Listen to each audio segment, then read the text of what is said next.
Hello, everyone, and welcome to another edition of Mormon Stories Podcast. I'm your host, John DeLynn. It is Monday, December 28th, 2020. We are about to conclude this year that has been terrible and wonderful for so many people. I'm really excited for today's interview. This is someone I've wanted to interview for many years. I have a dear friend named John Henderson. He lives here in Holiday.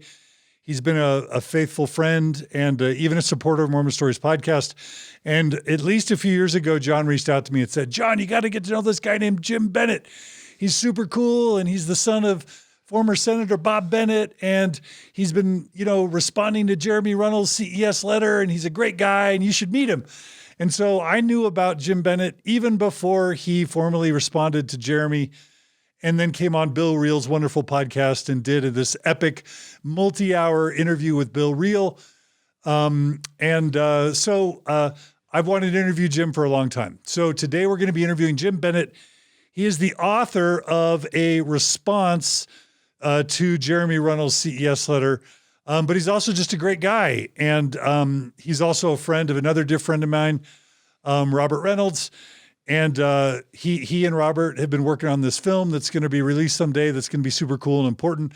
But Jim Bennett is the author of A Faithful Reply to the CES Letter from a Former CES Employee. And we've got Jim Bennett here in studios today.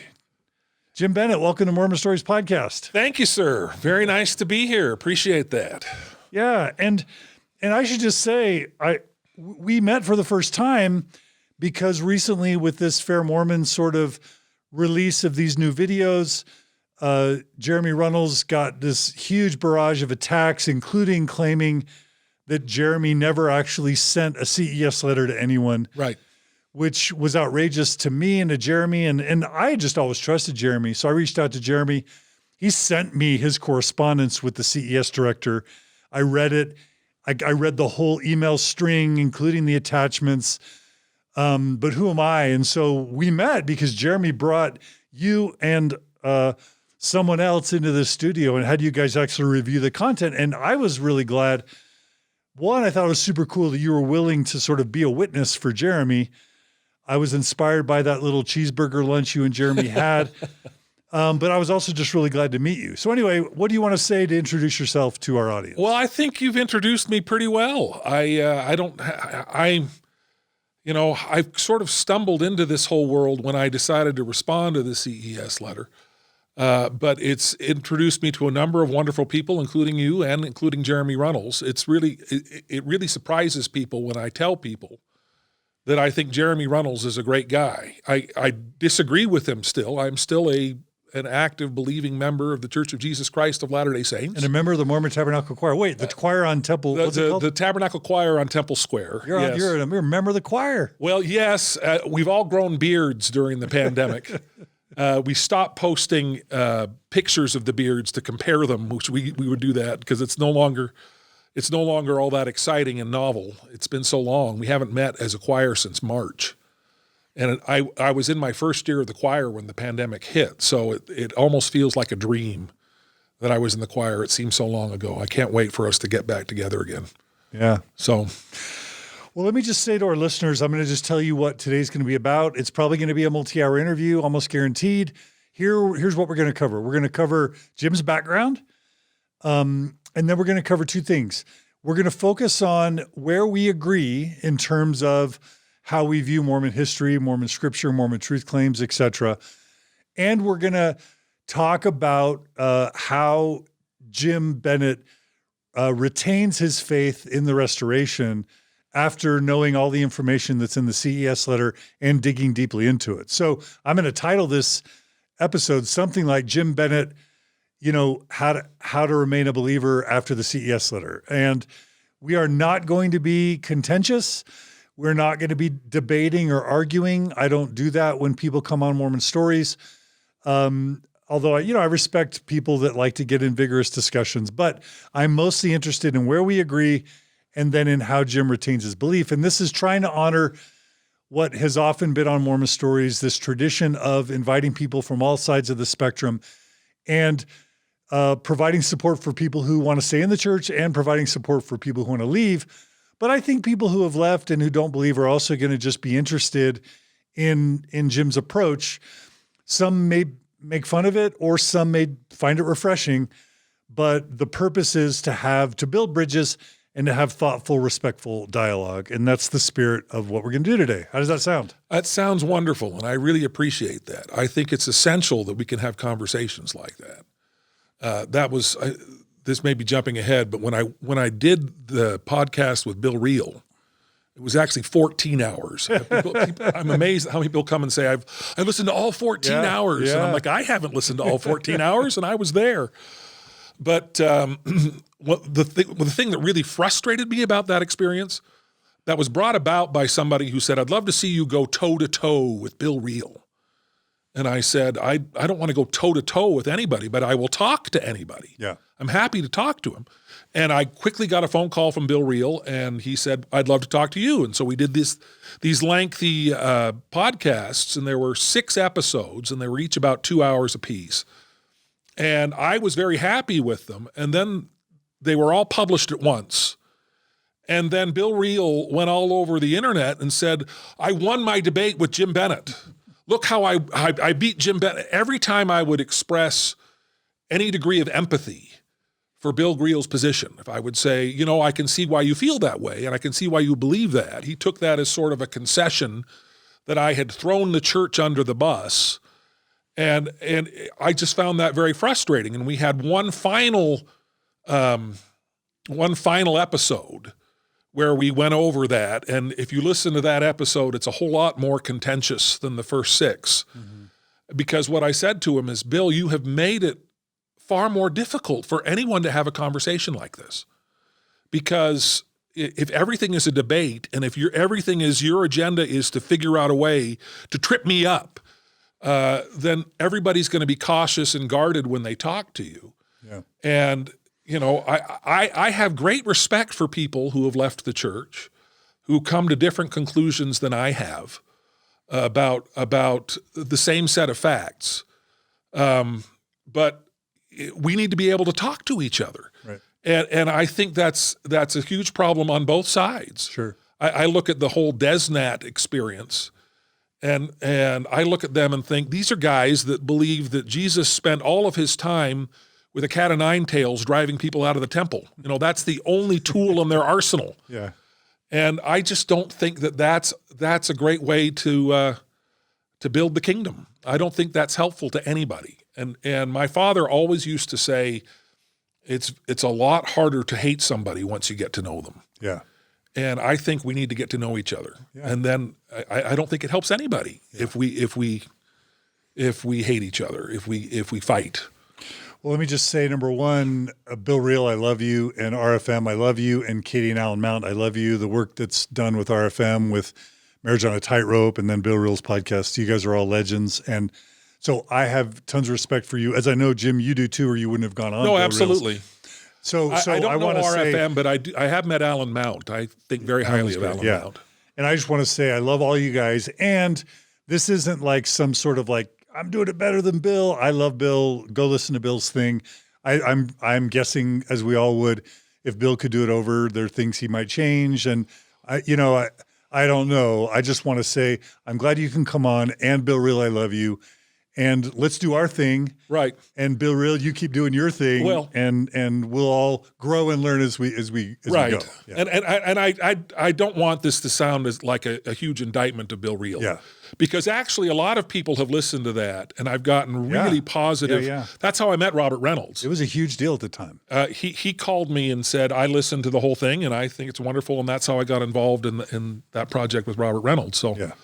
So yeah, I just more dialogue is better. More dialogue is better. Well, I'm sure Bill learned some things, and you learned some things, and let's keep dialoguing. Correct. I agree. Absolutely. All right. So let's start out with your story. I mean, I know you're interesting enough to where we could go 10 hours just on your story, but let's do your story. But the stuff that particularly feeds into your evolution that would lead you to want to respond to the CES letter. And I love politics, so if you want to talk about your dad some, that's awesome. Sure. Because your dad's kind of a legend. Well, I think so. Yeah. You know, he passed away 4 years ago, and he's really been the model. You know, my patriarchal blessing at one point, and I said this at his funeral, my patriarchal blessing says, remember to love your heavenly Father as you love your parents, for their lives are entwined together, as you've been taught. And I have thought about that numerous times in my own faith journey, that when I have difficulty connecting with the divine, when I feel distance from my heavenly Father, I can imagine him in the likeness of my own father. That's how wonderful my own father was, and I miss him every day. And so I look to him as an example on a number of things, but also an example of somebody who had a vibrant faith that was not afraid to confront difficult issues. I think one of the reasons, your title of this segment is, you know, after the CES letter. One of the reasons why belief after the CES letter. One of the reasons why I've been able to retain my faith is that I had somebody who had the ability and willingness to talk about these things and to confront these things with me and approach them without judgment. I never felt like when I would go to my father, hey, tell me about the Kinderhook plates. I don't understand this. There was never any kind of judgment or concern that I shouldn't be even thinking about these things and it was dangerous to confront these. He went into this with his eyes wide open, and I like to think that I have too, and I get that from him. Beautiful. So I look to him as the example there. But not to name drop, but this is part of my faith journey, is that I grew up with a sense of expectation. My father's grandfather was Heber J. Grant, and my mother's grandfather was David O. McKay. Whoa. Yeah, and so I grew up thinking, okay, that's royalty. You're Mormon royalty. There you go, Mormon royalty. Except I didn't feel like Mormon royalty. I grew up in Southern California. A lot of people assume that I grew up in Salt Lake City, but my family didn't move to Salt Lake City until after I graduated from high school. And what was your dad's profession in California? Dad had the weirdest, wildest career. He worked for Howard Hughes. He knew Howard Hughes? He never met him or spoke to him, but he was his PR director. Nice. That's how strange it was. Bob Hughes lived in Vegas, right? Do I get that wrong? Where did Howard Hughes live? Howard Hughes lived in, there's a fun story here. My father used to be the undersecretary in the Department of Transportation in the Nixon administration. And when he left, he still had contacts there, and the Hughes organization called him. Howard Hughes was one of his clients in his PR firm, my father's PR firm, that went bankrupt after Watergate. It's a wild, we could spend 10 hours on his much more interesting career than mine. But he got a call from the Howard Hughes people saying, Howard Hughes is flying to London and doesn't have a passport. Can you call the Department of Transportation and allow him to land? And he called the Department of Transportation. They said he can't go unless he has a passport. They won't do that. And they called back and said, sorry, he can't go if he doesn't have a passport. And they said, no, you don't understand. He is flying to London right now, and he is going to land. And so Dad called the government and wrangled with them, and they said, okay, well, he can land, but if he doesn't show up at an embassy and get a passport within 24 hours, he will never be allowed to re-enter the country. And he didn't show up to get a passport, and he never re-entered the country. Oh, wow. Howard Hughes died in Bermuda and flew to Texas, and they say he died in the air, but they said that for legal reasons. He was already dead when he was on the plane. But Howard Hughes' entire inner circle were Mormons. They were the only people he trusted. Yeah. And my father's missionary companion was one of his close buddies, and when Dad went belly up in D.C. with his PR firm, he was hired to be Howard Hughes' PR guy in Southern California. And I was 6 years old when we moved to Southern California. Okay. So I grew up there, and then Howard Hughes died, and Dad ended up being the PR guy for the Osmonds during the Donnie and Marie years. And the Donnie and Marie show was canceled, and then Dad tried to do a whole bunch of startups that all went nowhere. And then he ended up being hired as the first CEO of what's now Franklin Covey. Nice. And that brought him to Utah right after I graduated from high school. So that's his career. But You know, I grew up in Southern California, and I was away from the whole Utah scene, so the idea that I was David O. McKay's great-grandson or whatever else wasn't a big deal to anybody except for me, because I always felt like, geez, I have these prophets that are my ancestors, and here I am, just this stupid schlub. And I served my mission in Scotland, and I actually served in Thurso, Scotland, which is the northernmost point of the British mainland. Scotland's a tough mission. It is a tough mission. It's a cold mission. Yeah. Not a lot of open people, right? No. Well, my understanding too is that I have a lot of friends who are still there. Facebook's been wonderful because I reconnected with all these people I never thought I'd talk to again. But they tell me that there are probably half as many active members in the congregations in Scotland as there were when I was there 30 years ago. Kind of imploding. So that's a real challenge. And I was sent to Thurso, which is where the McKays came from. Yeah, that's right. It's where David O. McKay's grandfather joined the church. Yeah. And the house where he joined the church is still standing, at least sort of. Nice. It's a stone croft, and I was able to visit that. But while I was up there, you know, we didn't have anybody up there, hardly. We met in a community center with 3 active members. And so we got permission to do a kind of fireside about David O. McKay up there. We thought that might attract some attention. And I don't even think we ever went through with the fireside, but my grandfather was writing a book about his father, David O. McKay. It's called My Father, David O. McKay. And it was edited by Levina Fielding Anderson, which is interesting. Yeah. But they sent me a copy of David O. McKay's missionary journal for part of this. And I remember reading that and being really surprised by how lousy a missionary David O. McKay was. I mean, he was frustrated. He wanted to go home. He missed his girlfriend. He would take days off and tour whiskey factories. He would do all this stuff, and you know, he'd say, "These are haggard people, and I'd sooner die than distribute tracts." And that was such a breath of fresh air to me. Yeah. Because I grew up with the sense of expectation. Yeah. Because you're sort of taught that these men are born fully formed in perfection. Walk on air. And they walk on air, and to discover that David O. McKay was a frustrated young missionary like I was. Yeah. And I thought, that's a much better story. Yeah, it is. You know, if David O. McKay can be David O. McKay starting where he did, there's hope for Jim Bennett, that's right? Yeah. So that was a big, I mean, that was a huge thing for me in terms of my understanding or appreciation of church leadership and church leaders, because I think we do a huge disservice to members of the church when we put these men on a pedestal. Yeah. Just one other story about my father. He had a brother who left the church. And my uncle had been writing priesthood manuals for the church and had some run-ins with the Quorum of the 12 and was frustrated to see what he saw as infighting within the Quorum of the 12. How the sausage gets made, basically. He got frustrated by how the sausage gets made. And my father found himself, this is before my father was a senator or anything like that, but he found himself in the Hotel Utah lobby with Harold B. Lee. And this is when Harold B. Lee was president of the Quorum of the 12. He was not president of the church, but he was the head of the correlation department. And Harold B. Lee said to him, "Whatever happened with your brother?"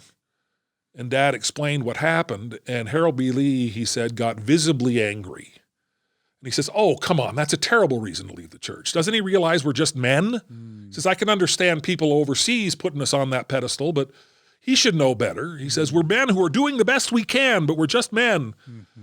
And that story resonated with me. I think so many of our challenges and problems with the church go away if we can charitably interpret the actions of the leaders of the church, who are just men, who are doing the best they can. We can sustain them, and I think that's where the word sustain comes from. You know, we don't talk about sustaining Jesus. Jesus doesn't need our sustenance. Yeah. We sustain things not because they are perfect, but precisely because they are not. Right. So anyway, we can come back. I want to come back to that because I think you probably agree that they often, maybe too often, encourage that type of worship, intentionally or unintentionally. it's kind of like we're special witnesses of Christ, and, Right, you know, right. but we'll come back. I don't want to Yeah. get off into that, but Well, I mean, so let me back up. So my own personal story. I grew up in Southern California. I was an active member of the church. All my friends went to BYU. I decided not to. I was going to be a world famous actor, and so I wanted to go to the University of Southern California. nice. Yeah, it didn't happen. But I am, however, if you check out that masterpiece of Mormon cinema, The Home Teachers, Yeah. I'm the first person who gets home taught Oh, in fun. that movie. Fun. Yeah, Kurt Hale, who's actually Yeah. he's in my ward, and he says, "Jim, I got a part for you. It's a total burnout. You're perfect." Like, oh, thanks a lot, Kurt. That's great. So you watch that movie, and they come and they home teach me, and then they launch a turkey out my window for some reason. It's not a good movie. It's fun. That was a magic time in Mormon cinema. It was. Richard Dutcher and all that stuff. Yeah, I think I killed it though, because the home teachers didn't do well. So it was all because of me. Okay. But I was at the University of Southern California, and I was struggling with whether or not I was going to go on a mission. The idea of going on a mission interfered with my plans for stardom and a number of other things. But I started listening to a radio show called The Bible Answer Man with Dr. Walter Martin, who had written The Kingdom of the Cults. And I was listening to this and getting frustrated and angry because I thought, well, what he's saying can't be true. That isn't right. And I would listen just kind of to get angry. And I decided, I went to the University of Southern California library and checked out a copy of the Godmakers, which was, Jeremy Runnells gets mad when I say this, but I think it was the CES letter of its time. Well, okay. I see why he gets mad. Yeah, well, and we've had Ed Decker on Mormon Stories, if you want to go back and understand what that means. And we played sections of the Godmakers, but it was an anti-Mormon movie. Yeah. And a lot of people who've left the church take umbrage at that term anti-Mormon because it oftentimes is used as a pejorative to dismiss us and say that we hate the church and we hate Mormons. And I think Jeremy likes to be viewed as a truth seeker that was trying to get answers to earnest questions. Right. But anyway, I see what you're saying in the sense that it had traction. Growing up in the 80s, I grew up in Katy, Texas, and the Godmakers was huge. And so I think what you mean by that is kind of awareness, broad awareness within the church, right? Right. But at the same time, a lot of the issues that are in the CES letter are in the Godmakers too. Yeah. Okay. Sure. Yeah. Listing the issues. Yeah. So I read that and was really rattled by it. I back then, I don't think the term faith crisis was in common parlance, but that's essentially what I experienced. Yeah. And I went and talked to my father about it. I talked to my uncle about it. I was living with my aunt and uncle at the time in Los Angeles, and he was the stake president in Los Angeles. Wonderful man, Howard Anderson. I don't know if you know him, but he's since passed away. But I talked about this, frustrated, and my reaction to it wasn't, I need to leave the church. My reaction was, how do I stay? Because I felt like a chump. I felt like an idiot. I felt, how is it that I grew up in this church and I didn't know any of this? And, I'm being played for a sucker. And I want to stay because I feel like I've had these experiences. I feel like I have this connection to God that I found in this church. But how can I stay knowing this church is all these terrible things?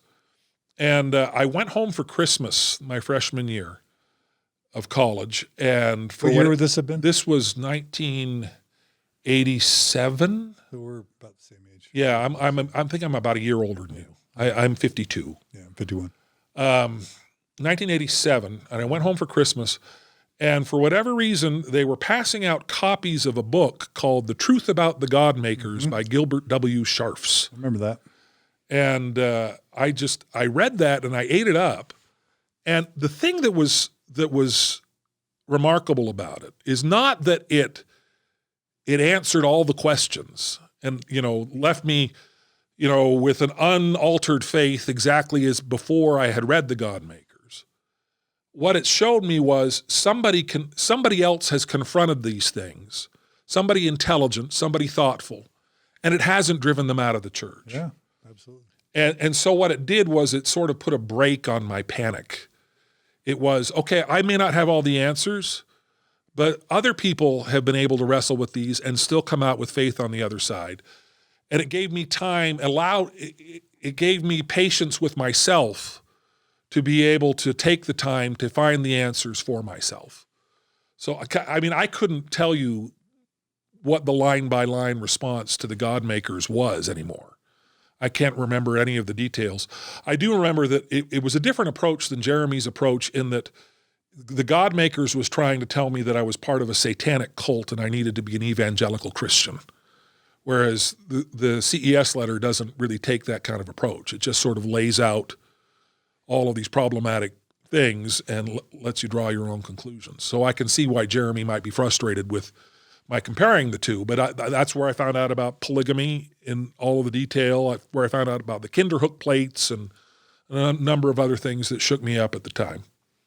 So anyway, from that point on, I was a fairly orthodox member of the church and didn't really think that I had or consider anything unusual about the kind of faith crisis that I had experienced. But when I read the CES letter, I had a cousin that is a friend of Jeremy's that left the church and wrote his own sort of manifesto that reads very much like the CES letter. I mean, I think, as I told Jeremy when I met him, if you hadn't written this, somebody else would have. For sure. And in fact, somebody else has. Other people have. Yeah, there's Letter to My Wife. There's Letter to an Apostle. Right. There's Mormon Think. Right. Like almost every ex-Mormon I've ever met has written some 40 to 80 page document to send to all their family.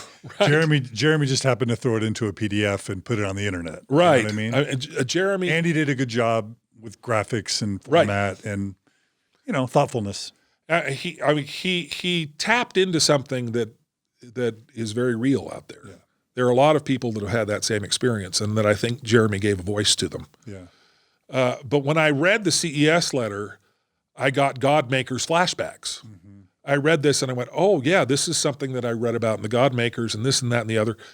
And for about 10 years, I've been maintaining a blog that would cover politics and pop culture and religion.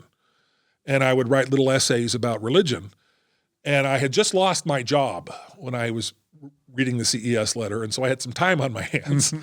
And I looked at it and I went, oh, I wrote about this in my blog. And so I would cut and paste pieces of my blog in response to the CES letter. And then I thought, well, I'm in for a penny. I got to be in for a pound. And then I just went in and just sort of line by line decided I wanted to pay Gilbert W. Scharf's forward. I was writing it envisioning somebody else like my 18-year-old self who felt like a chump after reading the CES letter. I didn't write it to try to convince Jeremy Runnells to come back to church. And I didn't write it to convince anybody really of anything. I wrote it to say, this is how I do it. This is how I've confronted these issues. These are the answers that I have come to. And whether or not you accept them, whether or not you agree with me, that's fine. Hopefully I can be a model for somebody else out there who wants to see, how do I confront all these issues and come out with a testimony on the other side. And so I published it on the 1st of April of 2016, which again is not something you ought to do. If you want something taken seriously, don't publish it on April Fool's Day. And it exploded all over ex-Mormon Reddit, and I got all kinds of nasty comments. And I had somebody in a private group say, whatever you do, don't go into ex-Mormon Reddit. They're really shredding you over there. And so, of course, I went into ex-Mormon Reddit. Said, hi, it's me. I'm the guy you're talking about. And it was really delightful because the minute you show up, the minute you say, hey, I'm going to engage with you guys, a lot of the nastiness stops. They respect you. Well, it's just human beings. Yeah. It's much easier to trash me when I'm the nameless face of some guy who wrote something. Yeah. But when I show up and I'm there and I'm in your face, you have to engage with me as a person. And people in and out of the church generally are decent people who do that, who are willing to engage with you one-on-one. And so I had a pretty good experience doing that. And since then, I've gotten all kinds of feedback from people, and it's been positive for the most part. You know, I just recently, one of my sons, I have twin boys that are serving missions right now. They were both sent to different missions in Argentina, and then COVID happened, and they've been reassigned. One's in Cincinnati and one's in Tampa Bay. But one of their friends, one of his fathers, he only has one father as far as I know. A friend's father. A friend's father, one of my son's friend's fathers, said that his son on a mission in Texas, that all the missionaries had been assigned to read my CES letter reply by their mission president because Fantastic. Because the CES letter was exploding all over the place down there, and they said this is the only thing that helps. And so I get all kinds of emails from missionaries who are reading this, who find it helpful. So that's been a good experience. But you know, I get criticized because I'm an apologist for the church, and that's really not the way I see myself. I don't see myself as defending the church at all costs, no matter what. I just see myself as being in a position to be able to say, this is how I did it. This is how I confronted these issues and came out with a testimony on the other side. And I really feel strongly that it's essential that we start confronting these issues. Yeah. And I think that may be where you and I have a whole lot of common ground. Yeah. Is that there are so many people who are afraid to look at church history, or afraid of what they might discover, afraid of something they don't know that they feel might have to drive them out of the church.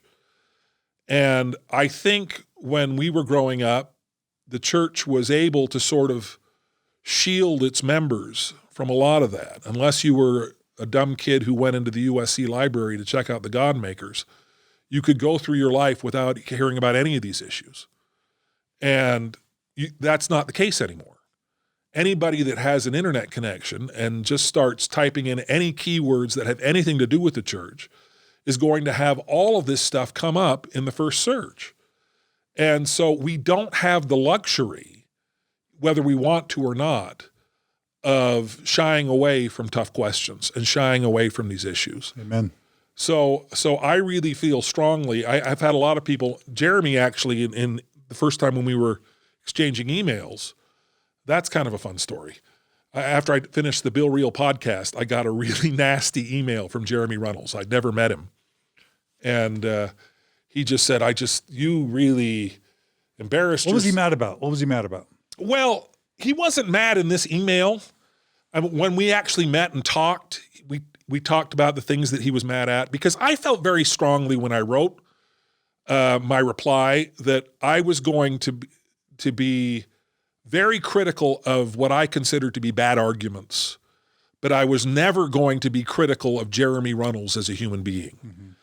I think I fall short of that in my second version more than the first. The first version, I really scrupulously went out of my way to approach Jeremy in good faith and talk to him. And, you know, it's written as if we know each other and it's a reply directly to his letter. But I never call him names. I never get personal with him, you know, but I am snarky and I'm sarcastic with his arguments. And I felt like that was a line that I needed to respect.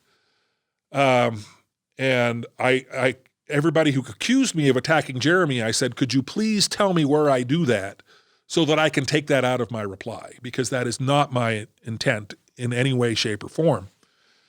No, he wasn't mad at me in that first email. He was, oh, you made a fool of yourself. You went on Bill Reel and your shelf is sagging, Jim. You know, it's very clear that, and he said, and you don't realize that your legacy is driving people out of the church because they read your CES letter reply, and my arguments are so much better than yours because my CES letter reply has the entire CES letter in it. It's line by line the CES letter, and then so anybody who reads my reply de facto reads the CES letter too. He says, you're driving people to all this and you're driving them out of the church. And I look at that and I say, well, you know what? We don't have any choice at this point. Yeah. I don't think that staying away from the CES letter protects anybody's faith, because if you're going to lose your faith from reading the CES letter, then your faith isn't solid enough. Yeah. You need to read the CES letter and figure out your own faithful response to it, your own faithful approach to all of these problematic issues. But we went back and forth with these sort of nasty emails, and I finally said, look, wouldn't this be more fun over burgers? I'm buying. And that completely disarmed him. And then he was like, oh, yeah, okay, sure. And when we met up, we spent 3 hours together. And it could have been longer if we didn't have to leave. But it was just delightful. I just thought, this guy's a great guy. And he came and had a very similar experience to my own experience, but he reached out to somebody who didn't respond.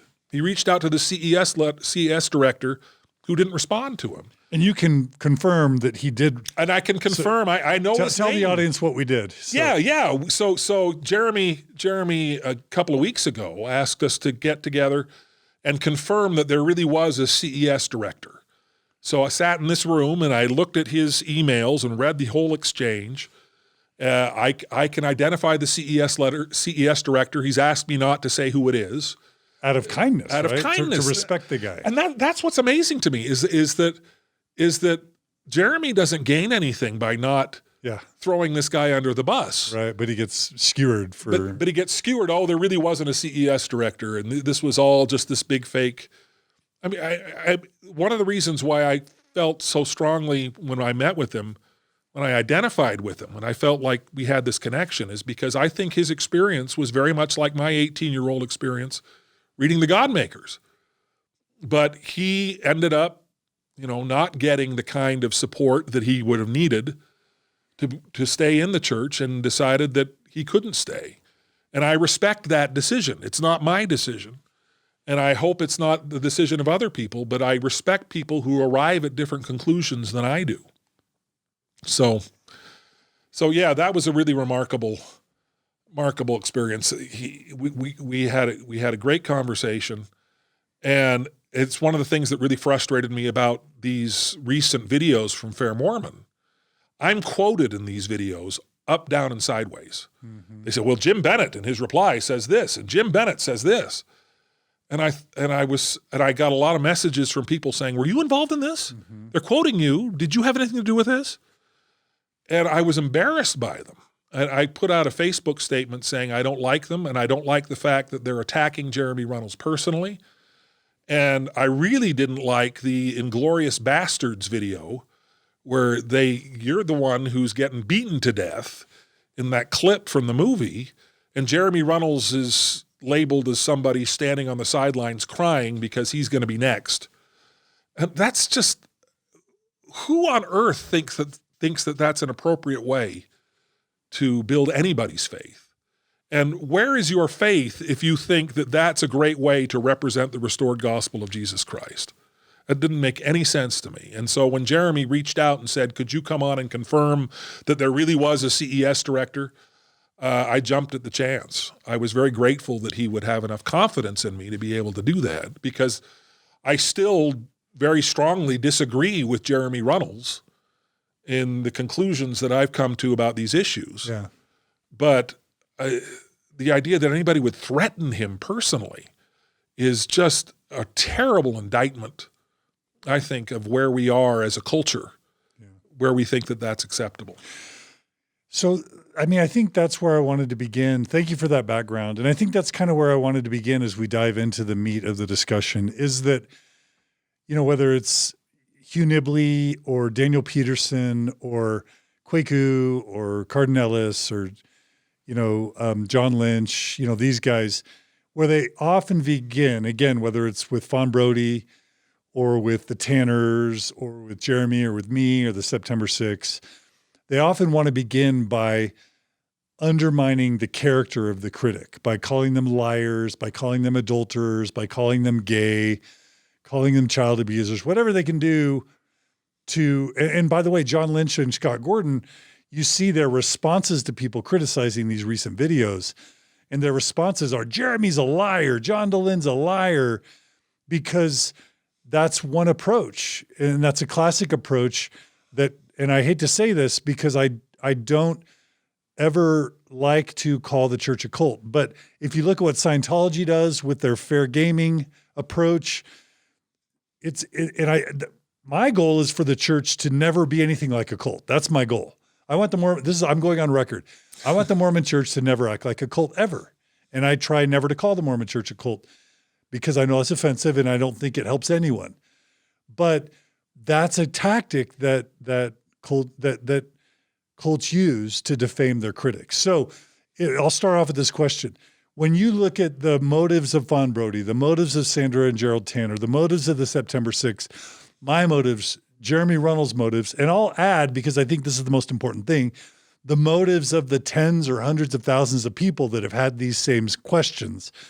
What do you want to say about, and I know you can't speak for all of us, right? But just in general, this idea of attacking the intent or the character of the people questioning, what's your approach? Well, I think it's lazy. First of all, I don't know your motives. I mean, I can guess at your motives. I can guess at anybody's motives. But all that does is distract from the argument. It demonstrates that you don't have a strong enough argument. If you can't refute what Jeremy Runnells is arguing, then you attack him personally and say he's a terrible person. And don't even bother reading him because he's the worst person that ever lived. That's not just the actions of a cult. I mean, I see that in politics all the time. Yeah, yeah. You know, that's absolutely something that happens all over the place in politics. I watched my father deal with that. You know, I ran his final campaign. He seemed to have a lot of dignity, your father. I didn't see him as getting in the mud. No, he didn't. He didn't. And what's remarkable is that he was given all kinds of opportunities to do so. And I can remember counseling him in his final campaign, which he lost. You know, if you don't do this, and this. He lost to Mike Lee, right? He lost him. Well, yeah, he lost in the convention. And Republican convention. In the Republican convention. Yeah. And then Mike Lee went on to win the primary against Tim Bridgewater. But and I said, if you don't do this, and this, Dad, you're going to lose. And his response was, that I lose. He says, I'm not willing to go there in order to be able to win another term. So much character. He's the example to me on that. So he inspires your approach in apologetics. Yeah, he does. And in fact, in that last campaign, he published a book called Leap of Faith, Confronting the Origins of the Book of Mormon. And it was his toe in the water of apologetics. And he talks about, it's a wonderful book, and it's also a very boring book in spots, because he wrote it for a non-Mormon audience. Mm-hmm. He thought that with Mitt Romney running, that there would be this huge, huge audience for Mormon stuff that wasn't there. He wrote it hoping it wouldn't be published by Deseret Book, and that's who ended up publishing it. Mm-hmm. And so he summarizes the Book of Mormon in it. Yeah. There are long passages where he tells you what happens in the Book of Alma that your eyes glaze over as you read it. But some of it's really fascinating because he talks about his experience working with Howard Hughes. And he talks about the forgeries in the Hughes organization, the Mormon will, the Melvin Dumar will, and also the book that was written. People trying to get Hughes's inheritance, right? People trying to get Hughes's inheritance. Yeah. But he contrasts the Book of Mormon with these other forgeries and shows how the Book of Mormon. So he takes this very sort of, and he's willing to allow the critics of the Book of Mormon to have their say, and he doesn't attack them personally. And he goes through this. He talks about Fawn Brody. Fawn Brody, I think, is my second cousin once removed. Right. Yeah. I'm not quite sure how I'm related to her, but somehow I am. She was David O. McKay's niece. She was David O. McKay's niece, and he was my great-grandfather, so somebody else can do the math. But what I don't know, nobody knows anybody else's motives. Yeah. I mean, that's really, you just have to take people at face value and deal with them in good faith, and if you're attacking their motives, you're losing. You've lost the argument. You don't have an argument. But also, you would probably even, I wanted to focus on where we agree. Would you agree that members, especially our age, have not been taught the actual factual history, and that the church probably didn't do a good job of incorporating a more factual history into its curriculum, and or maybe even whitewashed and or punished people who tried to raise these issues? And in that sense, maybe the members weren't well served by how the church handled its history for a century or so. How would you respond to that? No, I remember talking to Jeremy about this on that lunch, and I said, to some degree, when you walk into a job interview, you want everybody to see the best side of you, and you don't want anybody to see the worst side of you. Yeah. And so you don't necessarily lie. You just emphasize all the things that make you look good, and you don't talk about the things that don't make you look good. Yeah. And I think that's how humans function, and I think that's how organizations function, and I think to a large degree that's how the church has functioned. I really push back at the idea that the church has been deliberately deceptive, that the church has gone out of its way to lie to its members and tell them things that aren't true. But I very much believe that the church didn't want to talk about things that didn't make them look good. And I hope I framed the question that way. I think you did. Okay. I think you did. But when people tell me, the church was lying to me all this time, I think, no, it was putting its best foot forward and avoiding the issues that could cause people not to believe. Right. And all I'm saying is, in that process, members went for decades not knowing the church's real history. The full history. Full history. The church, to its credit, I feel it's important to emphasize this too, the church, to its credit, is getting a lot better at that. Yeah, now. I think the Joseph Smith papers are a remarkable historical project. Right. You talked about Scientology earlier. There's no way you're going to see Scientology go through the life of L. Ron Hubbard the way the church is now going through the life of Joseph Smith. Right. I like to see improvement. I would like to see more improvement. But I think it's fair to say, yes, we grew up at a time when a lot of things weren't talked about. That is not to say they weren't allowed to be talked about, because I talked about them with my family and I talked about them with my father. More in private. But in private, yeah. I can't remember a lot of Sunday school lessons about the rock and the hat, for instance. Interestingly, my mission president, my second mission president, was Joseph Fielding McConkie. Oh, yeah.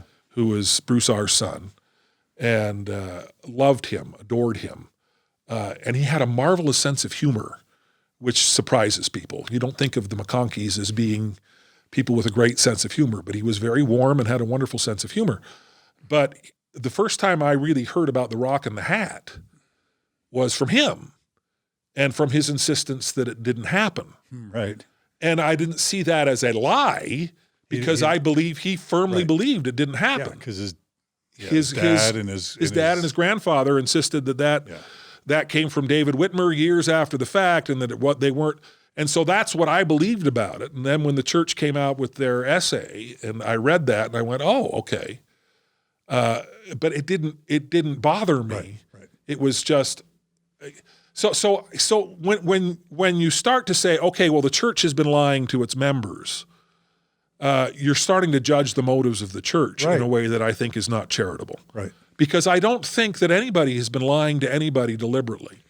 Except maybe when Joseph Fielding Smith, we'll get to the first vision. Oh, when he hid the 1832 account of the first vision, ripped it out of the right. I mean, that would you agree that's a problem? And only taping it back in once the Tanners let everyone know that it was there. I want to be charitable to Joseph Fielding Smith. Yeah, I'm not saying condemn anyone. I'm just saying that's problematic. That's problematic. Yeah, that's all. What's so funny to me, too, again, is that I look at the different First Vision accounts, and they don't bother me at all. Right. We'll get to that. But so I look at that and go, you didn't need to do that. Right. He didn't help anybody by doing that. Yes. And my point isn't to condemn the brethren here. That's not what I'm trying to get you to do. Right. The opposite of maligning the character of the critic is to say, no, these issues are legitimate. Like that's not to say you agree with me and Jeremy and our conclusions. It's to say when people have legitimate doubts, it's for understandable reasons. Right. And that's what I just wish Fair and Daniel Peterson and those guys would just start with that. I just wish apologists, instead of saying you're a child molester and you're a pedophile and you're a liar and they're all evil people, John Dehlin, Jeremy Runnells, Tanners, whoever, Fawn Brody, it's just like, no, listen, there have been problems.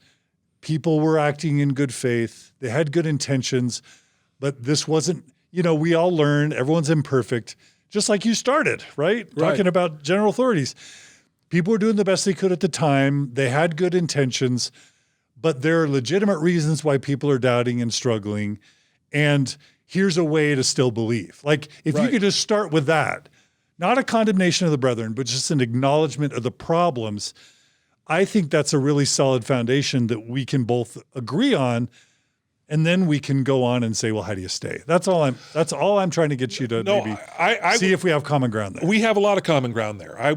There's nothing in that I can disagree with. Yeah. And I've been very frustrated with recent efforts, and I don't want to be too critical of the brethren here, but there have been recent talks that I feel like, shame a doubter. Right. If you're a doubter, there's something wrong with you. Yeah. The Elder Renlund's talk where he likens the doubter to the kid who gets thrown overboard, gets picked up by an old fishing boat, but then gets mad that the boat only has... It's imperfect. It's got some rust. It's got some rust, and it doesn't have Perrier. It only has dirty water. So there was an actual cartoon where they throw him back out to the sharks. And I thought, I understand why they're doing that, but I don't think that's helpful to anybody. It's demeaning. I don't see any doubter watching that going, oh, I'm not going to doubt anymore. Yeah. I see a doubter watching that. They feel belittled. And they feel stupid and belittled, and that's not somebody I can talk to about my questions now. Yeah. Elder Corbridge's talk, I talked about this in my discussions with Bill Reel, but Elder Corbridge's talk where he defines you've got to have a testimony of the primary issues before you can even look at the secondary issues. And I thought, who gets to decide what's a primary issue? Right. Because that may not be a primary issue for me, but I read that Joseph Smith's married to a 14-year-old girl, and suddenly that's a primary issue. And you got to find out whether he's a prophet before you can even look at that. Well, how am I going to get a testimony that he's a prophet if I think he's a pedophile? Yeah. I have to understand. You have to meet me where I am. Yeah. And the church, again, I think is getting better at that. But there are instances where, these talks, for instance, where they're not necessarily getting better at that. And so I don't think acknowledging somebody's doubt is the same thing as acknowledging that the church is not true. Right? If I have a problem with the rock and the hat, and I come to you and I say, well, I can understand why you would have a problem with the rock and the hat. That seems strange, and that's maybe different from what you heard. Yeah. And all of a sudden, okay, well, then I feel heard now, and I can continue to talk about it, and I can work through my doubt. Exactly. That's what I'm saying. And it shows, I think, a lack of confidence. Right. Yep. Jeremy begins the CES letter by quoting J. Reuben Clark, if we have the truth, it cannot be harmed by investigation. If we have not the truth, it ought to be harmed. Yeah. I firmly believe that. Right. Yeah. And so somebody comes and says, I'm investigating. We use the word investigator to talk about people who are looking into the church. Yeah. If members of the church become investigators and they want to know about all of these things, then we ought to stand ready to be able to approach them where they are. Yeah. And we undermine faith when we say, we just can't even ask those questions. Right. There's something wrong with you for even asking those questions. Yeah, and that doesn't do anybody any good. I love it. Well, to me, that's a solid foundation. I think that's a good jumping off point for us to kind of start digging in. Is that okay? Sure. Okay. So I want to begin kind of at the very highest level. I want to begin with God. And this isn't going to follow the exact outline of the CES letter, but we'll get to most of the points in the CES letter. but That's fine. I think it all begins with God. So I'll lay out the problems that just at a high level, I'll lay out the problems that I see, and then we'll have a dialogue about God, and then we'll talk about Jesus, and then we'll get into the restoration. Is that okay? Sure. Okay.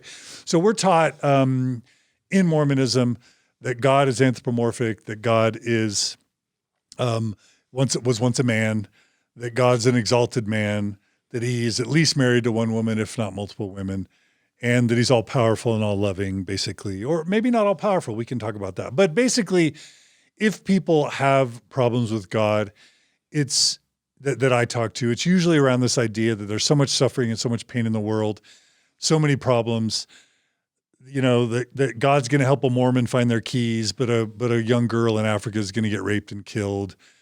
Like this idea of an anthropomorphic God that answers your prayers and that cares about some little girl in Utah but doesn't care about someone in Africa, that's just too problematic. And that God, if there's a God at all, and probably half or more of the people that leave Mormonism no longer believe in God, if there's a God at all, it's got to be some nature or some power, but way more nuanced and powerful than this man with the beard, white man with the beard in heaven, who's like trying to micromanage everything. And then there's so much stuff that's messed up. Right. So, I mean, how do you deal with what are, just in a brief couple minutes, what are your beliefs in God?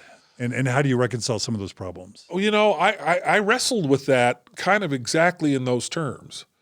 And for a while, I actually came to the conclusion that what if there is a God and he's a jerk? Right.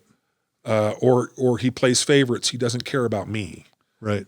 I went through periods of unemployment. My daughter was injured, and those are the times, difficult times when you reach out, and I would reach out and feel like there isn't anybody listening. There isn't anybody paying attention to me. And if God is just one guy and he's just, a human with a beard, exactly the way you describe, maybe he just doesn't have time for me, or he plays favorites. And it's like, how can he not play favorites and does all this kind of stuff? And so I sort of wrestled with that. And during that time, I actually threw out the idea of praying in King James English. The idea, this is how you pray, and you use thee and thou, and we thank thee, we ask thee, because that was so distancing for me. I felt like, okay, if there's a God, I want to talk, and this God loves me as much as I'm being told he does, I want to talk to him, and I want to talk to him, and I want to have a conversation with him. And my best prayers are done when I'm walking my dog, and I'm out in the middle of nowhere, and I'm screaming at the sky. I sort of went through that, and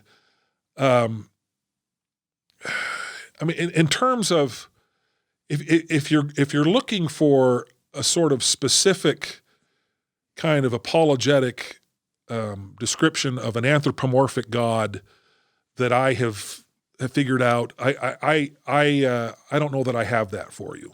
No, I don't. I'm not looking for anything. I just want to hear how you. No, but one of the ways that I've come to reconcile suffering and God's omnipotence being able to coexist comes very much in a Mormon theological framework. Because if we are of the same species of God in the way that we describe that, and so many other traditions do not, the idea that we are trying to become like God, that we lived with him before we came here, and that there is a piece of us that is co-eternal with him. That's something that I really hold on to. That's something that is so remarkably and largely uniquely Mormon. Then this is the process. Suffering is the process by which we become more like him. I go back to Jesus in the Garden of Gethsemane praying, if it be possible, let this cup pass from me. And I think, is there any father in the world that, if it were possible, wouldn't have made it possible for Jesus to be able to accomplish that without the infinite suffering that he had to endure? And so if he has to endure that infinite suffering, I can sort of understand that suffering is the process. Mortality is about suffering in the sense that we learn from it and grow closer to God.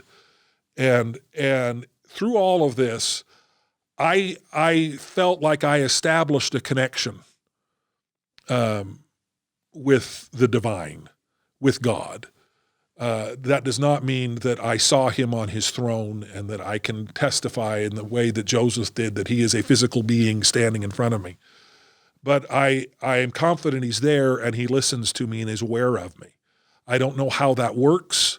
I don't know how you reconcile that with anthropomorphism or any of that. But the Mormon theology formed that connection. The idea that understanding that I am a God in embryo, that I am of the same species of God, helps me remove the distance between him and me. And so I look at that very much. I see the church as a vehicle that connects people to God. And I see the Book of Mormon as a sort of divine access point. One of the reasons I stay in the church is that it's the Book of Mormon where I have found, I think, the greatest counsel, the greatest connection spiritually to God. And so I look at that and say, okay, this is where I found the connection and this is where God wants me. And I mean, we may be jumping ahead a little bit here, but one of the most powerful experiences that did that for me was in the wake of the 2015 November policy. Prior to that, I had been as reasonable and orthodox a member of the church on LGBT issues as you could ask for. I had written blog entries railing on gay marriage and talking about how, making all kinds of arguments for we're not really being exclusionary by doing all these sorts of things and defending the church in any way I possibly could. And then November policy broke, and something broke inside me. I wouldn't say my shelf broke, but something broke. It was just so clear, crystal clear, that the church was wrong. This was absolutely wrong. And how do I reconcile that? How do I stay in a church that is so clearly, fundamentally wrong on this issue? And I had, really long walks with my dog wrestling about this. And Joseph Smith describes the experience of receiving revelation as having pure intelligence flow into you. And I have had that experience maybe once, maybe a few other times, but on this occasion, I received what I believe to be a revelation that God was aware of me, that God was aware of the issue, and that God loved me, and that I was not to leave the church, that this is where I needed to be, and this is where God felt like I could do the most good. And if I had to put it into words, the words would be something along the lines of, be patient, it will all work out in the end. But that one experience really sort of reframed my entire perception of what revelation is, what a connection to God is, because now I read the Doctrine and Covenants, and I imagine Joseph Smith receiving these flows of pure intelligence and having him try to clothe them in language. And something is always lost in the translation.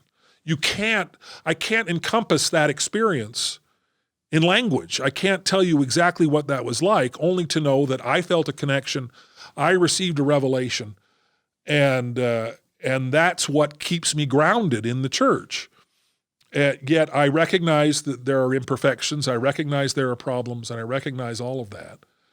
But I feel like the only way that you can come to terms with the reality of God is to connect directly with God.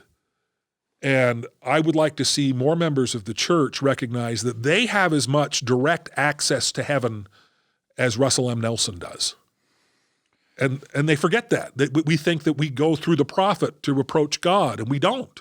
We go to God directly. He doesn't play favorites, and he's willing to answer my prayers just as much as he's willing to answer Russell Nelson's prayers. So if somebody comes to you and says, Jim, listen, I pray, I don't hear an answer. Or they say, I've seen too much pain and suffering in this world to be able to get behind an anthropomorphic God at all. Maybe there's some power or energy, maybe it's nature, but the Mormon idea of an interventionist male, white male bearded God, I just can't do. Right. And I don't know that I can ever do. And I don't even know, I can't even tell the difference between just my own psychology, my own thoughts, and whether that's actually a divine thing or just like thoughts that come into my head. So if I have to sign up for the Joseph Smith correlated Bruce R. McConkie version of God, it's kind of a non-starter. Sure. And if I have to think that God's all powerful and a white bearded male, it's kind of a non-starter. The best I can do is just have hope that there's something. And sometimes I feel good things and I'll call that God, but I may never get anywhere more than that. You know, and again, Joseph Smith's teachings about God was so specific and anthropomorphic, and the temple is so specific and anthropomorphic. What would you say to that person that says, can I still be a member if I just can't sign up to the Mormon version of God? As far as I'm concerned, of course you can still be a member. And then how do they do that and reconcile what the brethren have taught and what Joseph taught? Well, reconciling with what the brethren have taught and what Joseph taught, I don't feel like anything I believe about God is out of step with any of that in any kind of significant way. When you talk about an interventionist God, I've had to sort of wrestle with that in the sense that I believe in an interventionist God where we are the intervention, where we are sent here to be the intervention. You know, God can cure hematomas, but he still tells us to go to the doctor. God, you know, we each have skills and talents that can benefit and lift and bless the lives of others. And that's the purpose. We're all supposed to do that. And we fall down and we don't intervene as much as we need to. But I don't know where I stand. I think if you're looking for a God that is going to shield you from suffering and correct magically errors or accidents, I don't know that I can sell that God to you, and I'm not sure if I believe in that God. I believe in a God that functions in a different context, that you put suffering in an eternal context and recognize that, yes, you've seen so much suffering, but God is the one you turn to alleviate it. I leaned on, when my daughter was injured, my oldest daughter was in a skiing accident.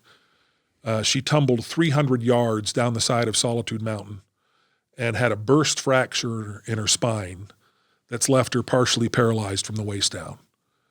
And I during that time, I was leaning on a statement by Carlfred Broderick. Do you know Carlfred Broderick? Mm-mm. He was a stake president in Los Angeles. He wrote a book that was published by Deseret Book called My Parents Married on a Dare. And he tells the story of a Standards Night. You remember Standards Night? Mm-hmm, sure. And the Standards Night was modeled after the Wizard of Oz. And everybody, the gospel is the yellow brick road and the temple is the Emerald City. And you go down the Emerald Road, you reach the Emerald City, and you live happily ever after. And he said afterwards, the Relief Society president turned to him and said, "Do you have anything to add, Brother Broderick?" And he said, "Yes, I did, and she's never forgiven me since." And he said, "I don't want you to believe that if you live your life as wonderfully and as well as you think you can and are, that your spouse is never going to be unfaithful to you, that your children are never going to leave the church, that someone isn't going to be horrifically injured or killed in an accident." And the line that I have memorized and is seared in my brain is, the gospel of Jesus Christ is not insurance against pain. It is resource in the event of pain. And then when pain comes, be grateful that you have that resource to deal with your pain. And so I would try to say, I cannot sell you a God that is going to intervene and eliminate all of your pain and eliminate all the suffering and eliminate all of the injustice and do any of that. The God I am selling you is a God you can turn to, that you can lean on when the pain comes, because you're here in mortality primarily to experience pain. This is why you are here. And God is the one that you lean on when it comes. And if you turn to me after that and say, well, I still can't believe, and that still doesn't work for me, my reaction is, well, then I'm going to continue to love you and support you and sustain you for the wonderful person that you are. And it's up to God to reveal himself to you. The only way that I can sell God to you is if God does it, not if I do it. I love that. But for you, a belief in God has been a sustaining, nurturing part of your life. It absolutely has been. But it's taken me a long time to get there. My daughter's accident, which was 9 years ago, almost 10 years ago now, was a moment in my life where I didn't realize that I thought this way, but I did. And that was that I thought living a good life and paying my tithing and doing all the things right, nothing like that would have happened to me. I really firmly believed that. And it was amazing to me how many other people in their reactions, in their well-intentioned reactions to her injury, sort of were saying the same thing. Well, maybe this will all be for the best and all this kind of thing. And I don't think of it in that. I've learned an awful lot from that experience, and I'm grateful for the things that I've learned, but I don't think it's all for the best. If I could go back and undo that, I would undo it in a heartbeat. There isn't anything I wouldn't do to undo that. But that shattered the idea that good Latter-day Saints can't have bad things happen to them. And we don't explicitly teach that, but we do implicitly teach that. We do implicitly sort of imply that in this there is safety, in this there is peace. Keep the commandments. I mean, that's the old primary song. Well, what's the safety? Is the safety that terrible things aren't going to happen to you? No, the safety is that you will have a resource, you will have an ally that you can lean on when the bad things come, because they will come, regardless of how righteous you live. I love it. I love it. So, okay, that's good. That's God, one down. No, but that's great. That's beautiful. Well, can I ask you where you are in terms of that? Wow, are we going to go back and forth? Well, I don't know. I mean, I've heard you. I mean, you talk about you're not sure if Jesus was even a historical figure or any of that. No, I'm actually. We'll get to Jesus in a second, but okay. Yeah, I'll briefly talk about that. I've never identified as an atheist. This is another area where FAIRMormon has lied to so many people. I've never once in my life called myself an atheist, ever. And I've never once called myself an agnostic, although someone could put that label on me because I really don't think anybody knows for sure. And that's one of the things that tripped me up in my testimony was I always wanted to know. Like, I really wanted to know if the church was true. Right. And my seminary teacher and others would tell me these stories of, like, I was in the temple and an angel came and visited me, or I was reading my scriptures and they lit up and I saw, and, right. And I had Joseph Smith's story. And I'm like, I want one of those. And so, but then we're told that an adulterous generation seeketh a sign. And I'm like, well, I want to know. And so I did Moroni's promise and I never got the answer. Right. And I got warm, fuzzy feelings. And so that was like my testimony was like these testimony meetings where people's arms, where the hair on my arms stood up and I got a tingle down the back of my neck. And so I'm like, well, that's my testimony. And then I'd feel that watching the Muppet movie and I'd be like, oh my gosh, wait a minute. Well, and then I'd learn that other people in other religions got the same feelings. And this is something Jeremy talks about in the CES letter. Right. And it's just this whole epistemology of like, something because you felt it. Didn't make sense to me. Even though I was like zone leader before a year into my mission and a bridge president twice on my mission, I was, where did to you this serve? Day, what's that? Where was your mission? I was in Guatemala. But to this day, I've never tried alcohol. I've never tried tobacco. I've only had sex with my wife. Like, I'm so Mormon in so many ways. Nobody can take my Mormon card from me. I don't care what FAIRMormon wants to say. I really tried to get those answers. And I did what they said. And I just, I remember that moment on my mission where I'm like, well, I still haven't gotten that witness other than the tingly feelings, which other people get in other faiths. So I'll just start saying I know because that's what missionaries do. And somehow I'll talk myself into it. But that lasted through my mission when I was in this bubble. But once I got to BYU and started reading Sunstone and talking to these liberal professors, the whole idea of a one true church thing based on my feelings just unraveled for me. So that went all the way to Jesus, all the way to the God. And it didn't make it so I'm like, there is no God. How could anyone say that? And it didn't go to the point where there's no Jesus or there was never a historical figure. I've never once maintained ever that there was no historical figure named Jesus, ever.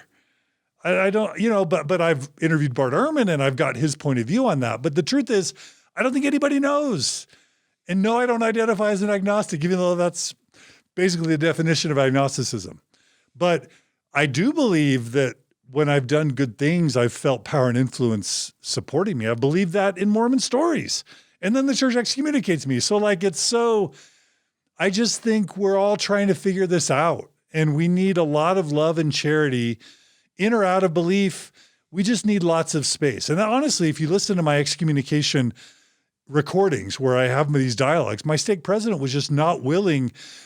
If I once said, I don't know if there's a God, or if I once said, I'm not sure Jesus was anthropomorphic, he was ready to skewer me, because he didn't like the podcast. You know what I mean? But the truth is, I don't know. And I respect people that believe and I respect people that don't. And I just think there should be a lot of latitude for people figuring stuff out. And sometimes I think there's meaning and purpose and power that you can tap into. And sometimes I don't know. But I act as though there is a power and there is an afterlife, and I act as though there's meaning and purpose.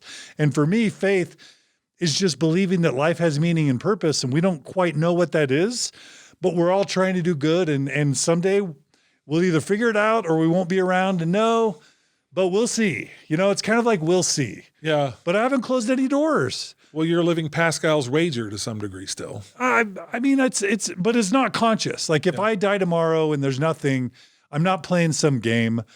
I'm just open. That's it. I'm just open. And for me, it's not Pascal's wager because I'm not motivated by this, like, oh my gosh, if there's a judgment someday and God condemns me because I didn't believe, I'm just going to go and say I believe so that, I'm not interested in a God like that. That's going to be like, wait, did you have enough belief in the unseen so that then I'm going to let you in? Like, I've got no interest in a God. If that's God, not interested. But, but I am staying open.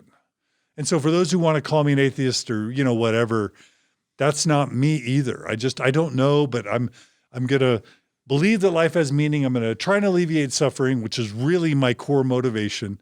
I'm going to believe that there's truth, or that we're better off when we root ourselves in truth. And then I'm going to act accordingly. And so I'm grateful that you would even ask the question. And I'm grateful that I get a sense that you can hold space for someone like me and not denigrate me. And honestly, I think there's a lot of people in the church and out of the church that view things a lot like I do. No, well, I didn't hear anything in there that I would really disagree with either. Yeah. I tell people very often that one of the things that's very attractive about the church to me is that the core of universalism that's in the church. Yeah.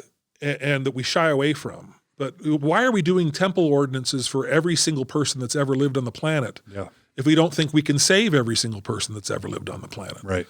So I absolutely think that experience that you've just described is the experience of people in, out of the church all over the place. And I think that there needs to be room for it and space for it, because I think to a large degree, there's elements of it that are universal to all of us. All of us continue to struggle. All of us continue to reach to try to find faith, and we all come to different conclusions. But one of the things that's so attractive about the church to me is that we make allowances for that, even if individually there are times we fall short. If a church leader comes and says, well, no, we can't have space for you, I think that church leader is probably making a mistake.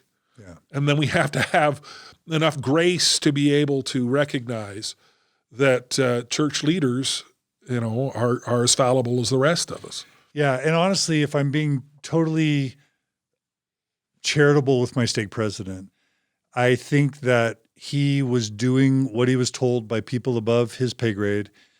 And that's not even to condemn those people. Like, I think the church didn't know what to do with the internet. And They were seeing in this, I was before Jeremy Runnells, you know what I mean? And I think they were seeing all these people, all this hemorrhaging, and they didn't know what to do. And so I know for a fact that there are stake presidents and bishops all over the church that are like, I don't care if you believe in an anthropomorphic God, and if you don't believe that Jesus was historical, or even that the Book of Mormon's historical, you can still go to the temple. Like, I know I've got family members that have been told by stake presidents, I don't care if you identify as an atheist. If you want to go to the temple, if you want to be there in the pews, I'll sign your recommend, let you ordain your son, because this is all about the fight. But so I don't mean to mischaracterize the church, but in my case, it was the church uncomfortable with the influence that Mormon Stories was having. And I'm not saying Mormon Stories, the information that Mormon Stories was conveying,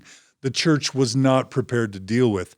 And so they took me out as a way. But I was grateful in the sense that I had so much cognitive dissonance with the LGBT stuff and with other things that it took away a lot of my cognitive dissonance. But I think the church made a mistake because I think a lot of people came with me and are still coming with me because, like you said, it doesn't show a lot of confidence or Christ-like compassion to just malign and take out your sincere questioners and critics. And I think I represented tens of thousands of them. But anyway, that's what you get for asking me.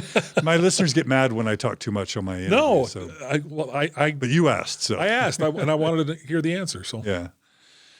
Okay, so the next big one is Jesus, and I had Bart Ehrman on. He's one of the most world-renowned critics of a divine Bible and a historical Bible, and he believes there was a historical Jesus, and we don't need to get into that. But there are people that sort of say, why was an atonement necessary? Like, why, if God's all-powerful, why did he have to take his own child, his perfect son, punish him and punish him and punish him, suffer pain, torment, so that we could be forgiven for our sins? Isn't there another way that he could have made that right? Why do we even need a savior? You know what I mean? And it's this whole mathematical thing that, like, there's this formula in the sky of like all the bad things ever done, add them all up, some big number. Now God's got to punish his pure, perfect son with that amount of pain so that the demands of justice can be satisfied. And that's the only way we all get back to heaven. There's just a lot of people that's like, that's too big. I can't even understand it. And if Jesus was part divine anyway, do we even like have pity and sadness for Jesus if he was part Superman? Like it just doesn't make sense on some level. And if I've got to believe that, what if I just want to believe that Jesus taught to be kind? And I like that. And what if I just want to believe that Jesus, his sacrifice was noble if he just died for teaching to be good? And that's inspirational. And that's as far as I really want to go. Can I still be a Mormon and not have to buy into all this superpower, God punishing divinity, cosmic math that just seems almost like the Avengers? You know what I mean? Can you still be a Mormon? Well, I mean, the question, can you still be a Mormon, is not one that I can answer definitively. Sure. I mean, in my opinion, yes. In the opinion of others, maybe not. I don't know. You mentioned before a historical Book of Mormon. I don't know of the Temple Recommend question where you're asked, do you believe in a historical Book of Mormon? How many of these questions, what's a deal breaker? When do you say, okay, if I don't believe this, I'm no longer a member of the church? And I don't know where that line is, and I don't think anybody definitively does. And people draw the line arbitrarily and sometimes draw it in a place where I wouldn't draw it personally. But with regard to why Jesus and why was it necessary for him to suffer and all of that kind of thing, I actually believe that the restored gospel and the theology that we've inherited with the restored gospel provides the only logical explanation for that.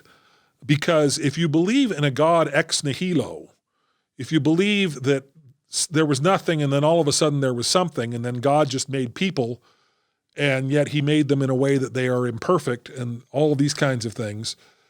That whole system doesn't make a lick of sense, because if you define omnipotence as being able to do anything, no matter what it is, then you can certainly create a universe where suffering is unnecessary and where people can be exalted and live in the presence of God and have every aspect of perfection without having to suffer to get there. But if we believe, as we do, or at least as I understand that we do, that there was a time when we lived in the presence of God, that there is an element of us that is co-eternal with God, and that this is the process by which we become like God, then all of a sudden the idea of an atonement and the idea that, okay, I'm providing a safety net for you because this is the way to get there. You said earlier in this conversation, omnipotence. How do you define omnipotence? Because I wouldn't define omnipotence as the ability to do anything. I would define it as the ability to do anything that can be done. Those are two very different things. Because I don't think that it's possible for us to become perfected unless we go through suffering. I don't think it's possible for us to become like God without this experience. And I come back again to the Garden of Gethsemane. If it be possible, God would have done it, or God is not a compassionate God.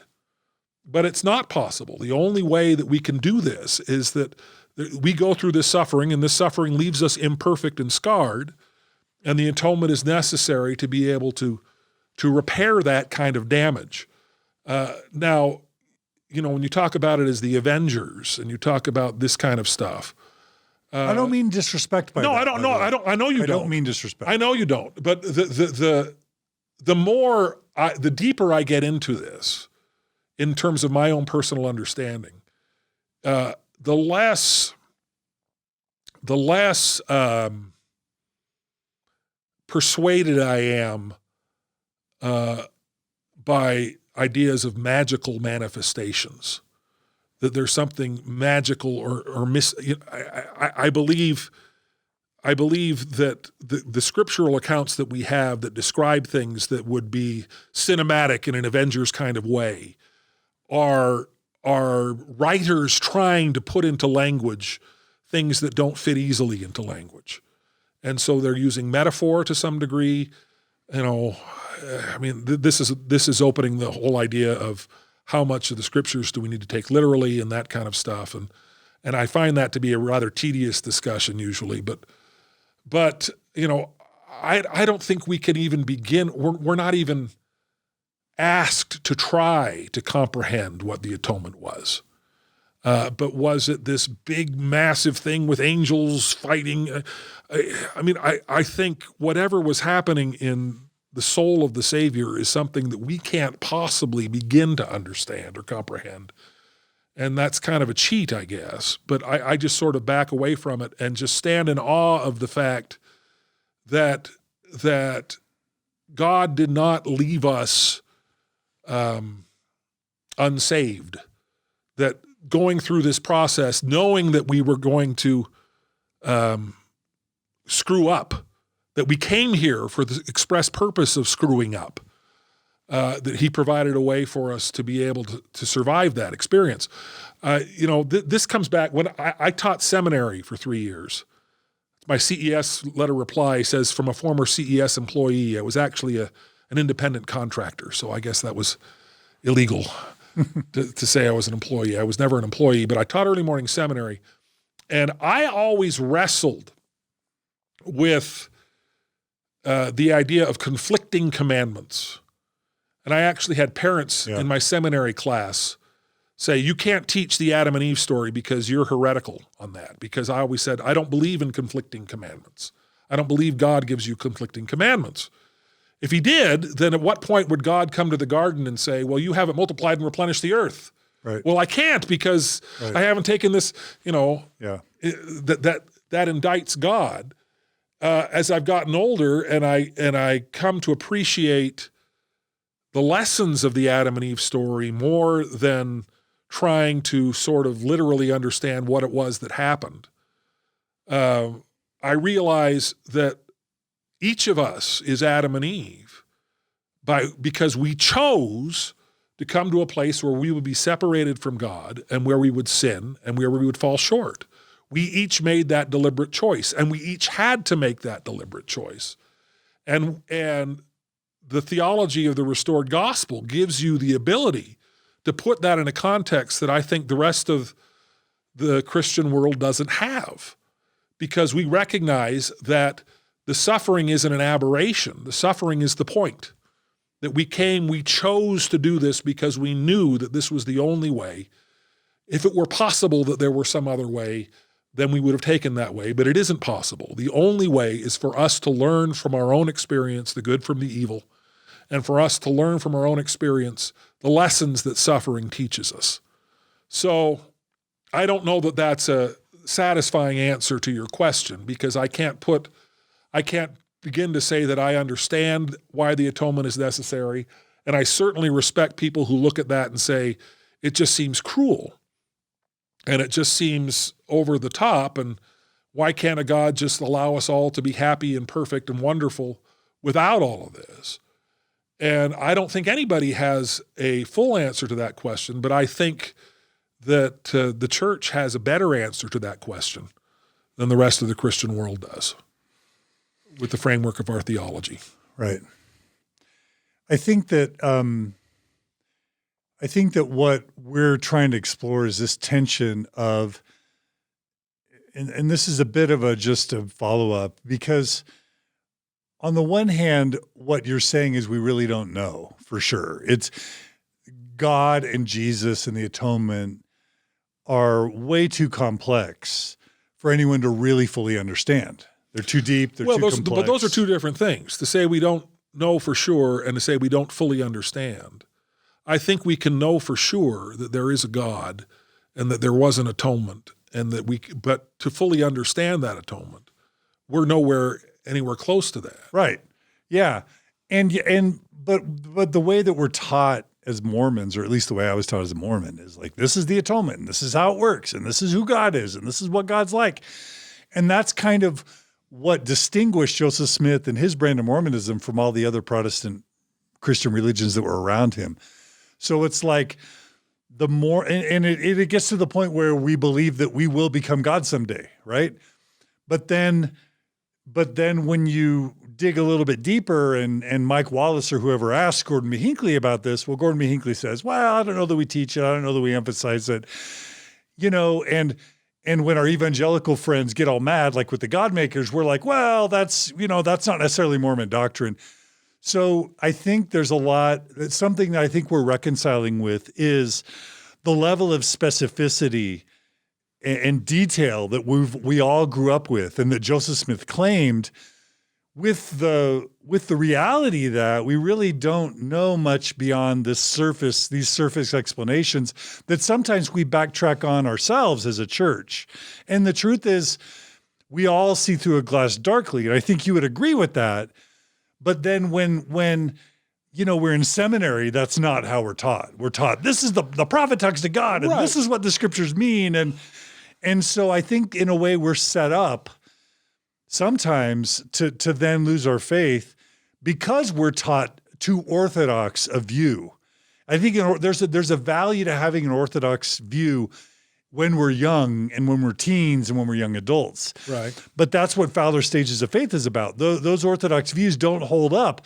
If God was once a man, what does he do with his reproductive system? What does he do with his digestive system? Right. Does he have a liver? Does he blow his nose? If he closes his eyes, can he not see? Like, we don't go deeper, to really understand what any of this means. But on a level, we're taught that we've got it all figured out. But then when we're pushed, we back off and say, well, we really don't know. And this is all of us seeing through a glass darkly. But I think the church is sometimes uncomfortable really, really admitting that all the way around. It tries to sometimes sell its level of certainty higher than it really has. Well, again, I mean, you talk about Gordon B. Hinckley being interviewed by Larry King. I see a lot of people who look at that one moment and say, oh, the church was backing away from this. And I say, how about Gordon B. Hinckley just isn't quite sure how to answer that question and maybe fumbled a little bit. I mean, to take that as, okay, I have to somehow reconcile my faith with an offhand comment by Gordon B. Hinckley in a nationally televised interview. I don't really have that kind of a faith anymore. I don't see that as, how do I reconcile goofy things my seminary teacher taught? I mean, I had a seminary teacher that taught about the ice planet that crashed into the earth that caused the global flood. And I look at that and go, why do I have to believe that? I don't believe that. And there's no reason why I have to believe that. So it's not, in terms of the specificity of what the church teaches, I don't know of any specific teaching by Joseph Smith or anybody else as to how we're going to spend our time in the eternities and what that really kind of looks like. I mean, he's specific that God was once a man, all this kind of stuff, but the questions you ask about his liver and all that kind of stuff, that never came up in Sunday school at all. I mean, I never got, this is exactly how God functions. This is how he spends his day. The question I always had was if God exists in one time and space, then how on earth can he hear all of these prayers? How does that work? How does eternity function? And I was always terrified, okay, when I die, do I have to wait in line for 100 billion years before I get some FaceTime with my Heavenly Father, and with Jesus Christ? And I see movies like Heaven is for Real, where Jesus shows up the minute you die. And how does Jesus show up the minute you die when there are people dying every second? And how is Jesus there every single time to meet every single one of them? And I don't think the church has ever tried to say that they understand those kinds of conundrums. They give us the broad strokes and say, yes, we are the same species of God and all this kind of stuff. But the idea that any of the rest of that was taught with any specificity, that was not necessarily my experience. I don't doubt that it might have been yours or it might have been other people's experience, but the idea that the church says, oh no, we have those answers. We know exactly what eternity is going to be like.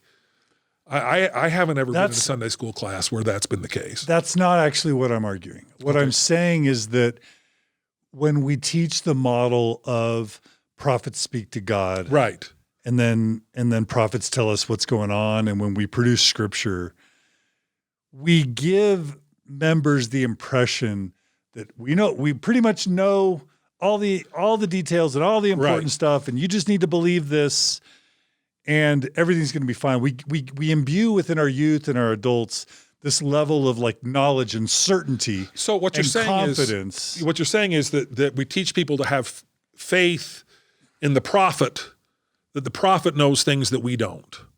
The prophet has some kind of secret knowledge, that the prophet has this all figured out. Kind of that it's all, we kind of know all the important stuff, right? Well, yeah, but does the prophet know about God's liver and how, if he closes his eyes, can he still see things? I mean, does the prophet know all that? No, that's my point, is that we probably give them more credit than they deserve. And I'm not saying it's important whether or not God has a liver. What I'm saying is that God, whatever God is way more sophisticated than a prophet even understands. Correct. And whatever happened with the atonement, if something powerful and majestic happened, a prophet doesn't even have 1% of an understanding of how it really happened. But we're taught to look at these men like they know, they really have it figured out. When the truth is, that we all see through a glass darkly, including the prophet. And that's why in 2015, Russell and Nelson can say this policy was doctrine and it was a revelation. And then just a couple of years later, it's like, oh, God's changing his mind. Well, the truth is the only way to really reconcile that is that those guys got it wrong. Right. But what the members, what they tried to tell the members was, we were right when we made the first revelation, and then God changed it. And God was right both times, when really they just, the only answer is they got it wrong. And they also did this without really admitting it with the blacks and the priesthood. It can't be both that it was doctrine that blacks not have the priesthood and that it was just a policy and it was folklore, any of those teachings. Like, you can't have it both ways. And yet Russell M. Nelson today and the church keeps trying to have it both ways, where the church is led by prophets that have it all figured out, and they do 180 reversals all the time, and both were led by God. No, what happened was these leaders all see through glass really darkly, and they get it wrong often. And sometimes they're behind the rest of the civilized world in making changes. And that doesn't mean there's no inspiration there. You can still believe in inspiration, but that's all I'm trying to say, is that they've kind of sold to us a level of knowledge and of certainty systemically, intentionally or unintentionally, that's greater than what they likely have, in my view. Okay, I would agree with some of that and not with others of that, which is to say, we talk about the level of certainty. What is it that we are certain about? Are we certain there is a God? Are we certain that Jesus Christ is the Savior of the world? Can you be certain of those things and still get other things wrong and mess up along the way? And my answer is, I believe absolutely that it is possible to be certain that of God's existence, of God's love for us. And I would say that because I have experienced it personally. Now, does that mean that experience qualifies me in any way to sort of expand on all of these things with a level of authority and certainty that would make you comfortable or would make anybody else comfortable? Absolutely not. It's interesting that you mentioned the policy, because right after the policy was rescinded, and out of respect for this man, I'm not going to identify him, but I met with the general authority and was talking to him and found myself deeply and profoundly disappointed, because I was hopeful that experience would start a conversation within the church, because it was so clearly, as you described, there was a mistake made. It was a mistake made under color of revelation, right? And then 3 years later, oops, we've changed it. And I thought, there's no way anybody can look at that and not say that was a mistake. So let's start having a conversation. What does it mean that our church leaders are capable of making mistakes? And there have been acknowledgments, most, I think, bluntly by then President Uchtdorf. There are some times when leaders have simply made mistakes. We hear that every once in a while, but it's buried under this sort of cultural expectation of infallibility. And when I talked to this general authority, he said, well, the Savior said, don't carry purse or scrip. And then 3 years later said, now take purse or scrip. This is the way the Lord works. This happens all the time. And I thought, first of all, those two events are they're not comparable at all. And second of all, that's completely missing the point. It's, if you are trying to build up an expectation of infallibility with these men, then people are going to leave the church. And that's the thing. I get very frustrated whenever I interact with, DesNat types who insist, I have some, I shouldn't admit this, but I have some burner Twitter accounts that I've gone into to go and wrangle DesNat every once in a while. And a couple of them are like, hey, aren't you Jim Bennett? I'm like, oh, I better stop it. But the DesNat motto is Brigham Young did nothing wrong. And I just think, how shaky is the foundation of your faith if it's built on the false idea that Brigham Young never did anything wrong? Because of course Brigham Young did things that were wrong. That's the purpose of mortality. We're all born with agency, and your agency is never extracted from you at any point in the process. When you're a bishop, we accept the fact that we have imperfect bishops or imperfect stake presidents. But it was Joseph Fielding McConkie who gave a lecture once that I listened to where he talked about, at what point do we suppose infallibility begins? After you're promoted to be a regional representative, we don't have those anymore, I guess. They're area authorities now. Are they infallible? Is that when infallibility starts? Is that when they're not capable of making mistakes? And I think that the reason why mistakes endure longer than they should is that we do not have the institutional fortitude to admit them. I think the priesthood ban endured far longer than it should have, simply because nobody was willing to admit that maybe Brigham Young got something wrong. Spencer Kimball was willing to admit that privately.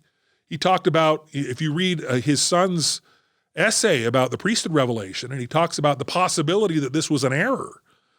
Well, they never talk about that with the general membership of the church.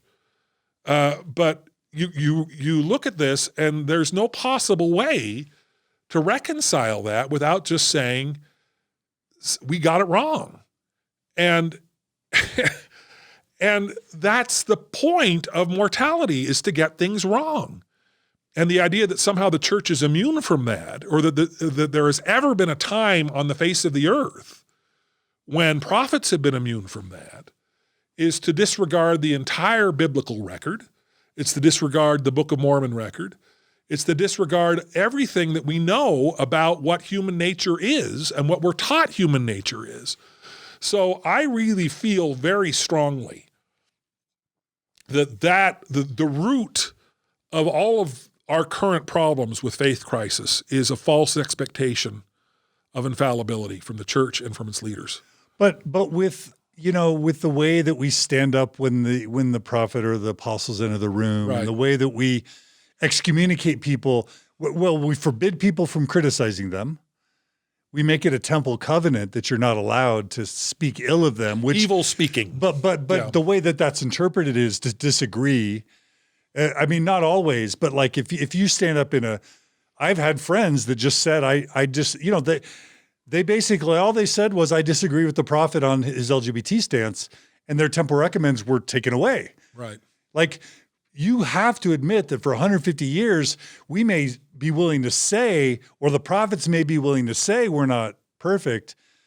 But if you try and stand up as a Mormon and disagree with the prophet, or even, question them, you can wind up anywhere from shunned to losing your access to being excommunicated, like me and Jeremy. And that's it. And the church teaches their children to sing, follow the prophet, follow the prophet, follow the prophet, and That song rips off the Stonecutter song from The Simpsons. Yeah. They're exactly the same melody. Yeah.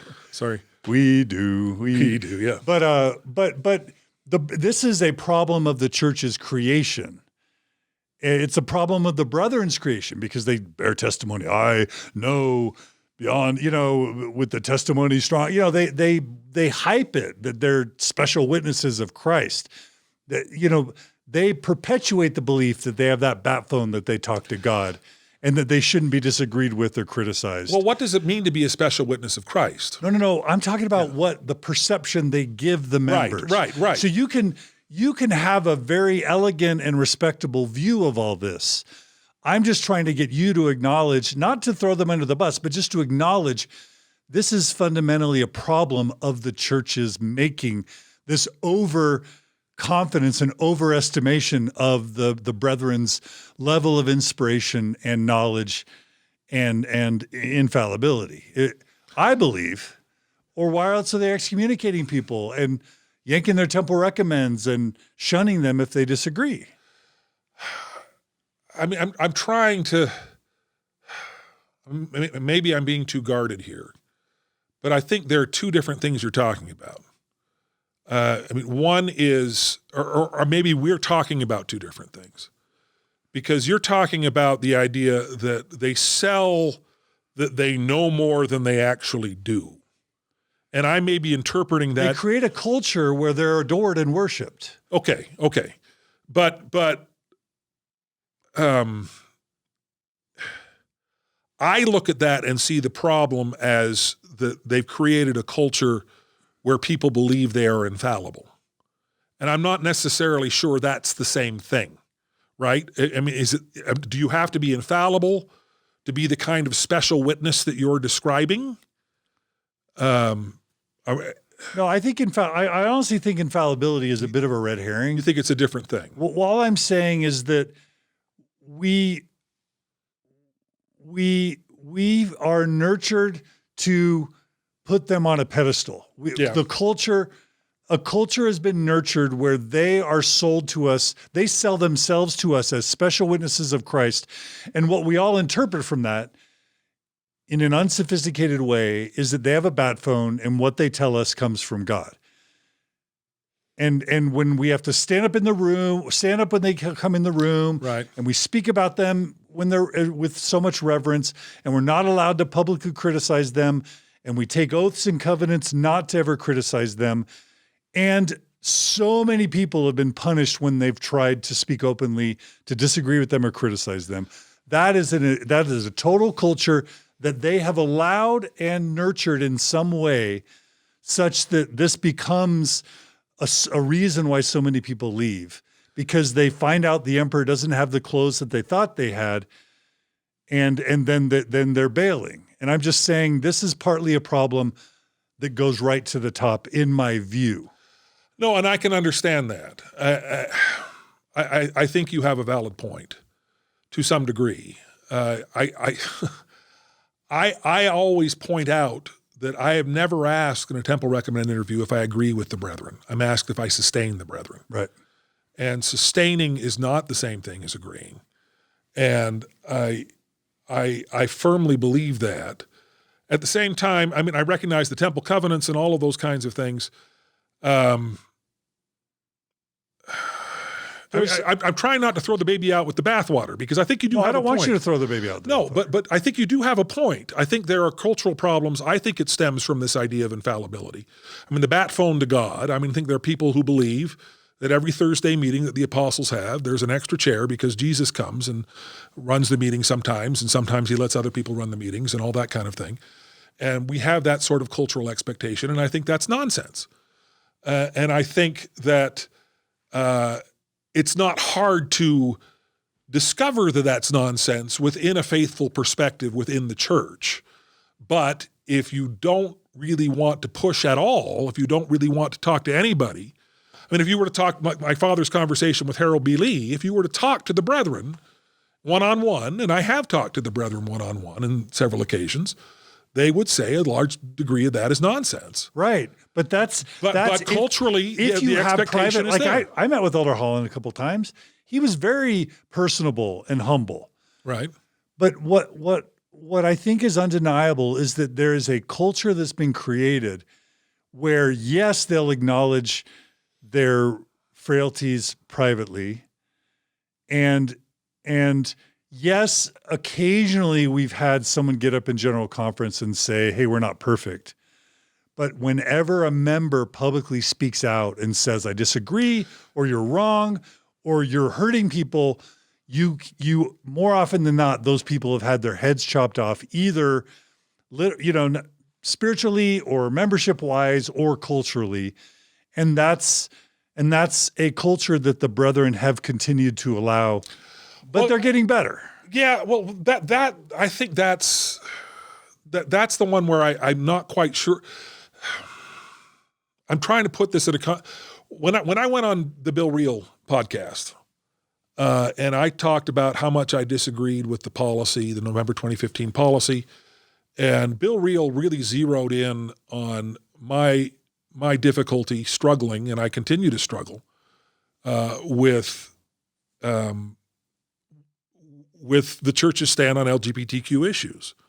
I see it as deeply problematic. And I remember when the policy happened, I talked about it publicly. I blogged about it, and I did all this kind of stuff, and it was amazing to me, shocking to me, how quickly people were calling for me to get out of the church. I mean, the minute I said, this is making me uncomfortable, I got all these comments, well, then leave. No, I'm not. I don't think that. No, I don't think you think that, but they're members of the church that are eager. Yeah. Jana Reese just published an article that she says she's no longer paying tithing to the church. She pays tithing in charity. And I read through the comments, and it was, get out of here. You're not a member anymore. Get lost. And I made a comment to one. I was like, I don't understand why you want to see fewer people in the church, why you're so eager to get rid of her. And I was stunned when I expressed disagreement that there were so many people that were so eager. I mean, here I am, a lifelong member who's been a white bread, orthodox, nothing nothing to write home about guy, all of a sudden, get out. We don't want you here anymore. Get out, get out, get out. And I was stunned by that. And I remember when I published my CES letter reply, I got one message from a guy saying, "Oh, I'm so glad you came back." And I went, "What do you mean, so glad I came back?" He says, "Well, with all of your stuff over the policy, you know, you were out there for a while. I'm so glad you came back." I said, "I'm exactly where I was. I haven't changed at all, and my opposition to the policy hasn't changed.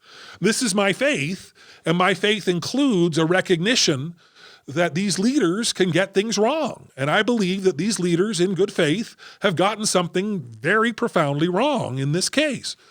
But where I'm getting uncomfortable when you talk about this, and they all get cut out, and they all, because they speak out. Not all. No, but the part of discipleship is having enough charity for and giving leaders enough grace that you know, I believe sustain doesn't mean agree, and in fact you sustain your leaders more when you disagree with them than when you agree with them. And it's not always something as explosive or big as these kinds of doctrinal issues. I remember when I was called to be a Weeblos leader, I thought, I hated Boy Scouts as a kid. I couldn't stand it. I'm going to be a terrible Weeblos leader. I don't want to be a Weeblos leader. But you're my bishop, and I sustain you, and I'm going to be a Weeblos leader. And I went on to be a really lousy Weeblos leader. But that, to me, demonstrated sustaining my leaders. And I still think he was wrong to call me to that position, but I was willing to sustain him. So the tension that I see within the church, and I don't have an answer to it, is that I don't think a model where, okay, I'm unhappy with the church's stand on LGBTQ issues, and therefore I'm going to stand up in the middle of General Conference, and I'm going to lead a protest, and I'm going to do all that kind of thing. I don't think there's a model that allows for that. But at the same time, I agree with you that somebody that just simply expresses disagreement or frustration with the church getting cut out of the church, I think that's a terrible model. And you agree it happens. And I agree it happens. Of course it does. But so I began this by telling you, after I did the Bill Reel podcast, I had a member of my ward who says, "You didn't know this about me, but I'm a closet doubter." And he says, "I listened to all 14 hours of your Bill Reel podcast." And he says, you may be in trouble because you were talking a lot about LGBTQ issues and how much you disagree. And you better watch your step. I would in fact reach out to your stake president and tell him that you did this. And there was a member of the stake presidency who used to be my bishop. And I served in the bishopric with him. I was his second counselor. And so I said, well, I can call him. And I called him and I said, you need to know that I did these podcasts and this is what I said and this is what happened. And I just want to be very upfront about it. And he gave a really powerful answer to me. He says, "Jim, you went on those podcasts with the intent of defending the church." He says, "We don't attack people who make mistakes when they're defending. We don't discipline people who make mistakes when they're defending. We discipline people who go on the attack." He says, "And you were not going on the attack." He says, I don't see that this is going to be a problem at all. And I've talked to him many times since, and he says, "Nobody's complained to us about you." He says, "We haven't heard anything about anything you said." You know, and that same closet disbeliever who recommended I do that said, "Whatever you do, this teaches you should never go on John DeLynne's podcast. You know, this is a lesson for you. Don't ever do that." So I'm disobeying his counsel here by coming here. But so yeah, there is a real tension. How do you deal with disagreement? And I do not have the perfect answer to it, but I'm not willing to go as far as you are and just say, okay, well, the church has completely botched this. The church is completely doing this wrong. The church is going out of its way just to slice off anybody who disagrees. Because I don't think that's necessarily true. Actually, that wasn't my position. Okay, I don't mean to misrepresent you. Yeah, but you know, I'm trying to, and this is a common dynamic that happens between people who may be criticized and through people who are trying to explain the church's position is this, and I'm not saying you're erecting a straw man I probably intentionally, Yeah. but like, I'm not saying something really extreme.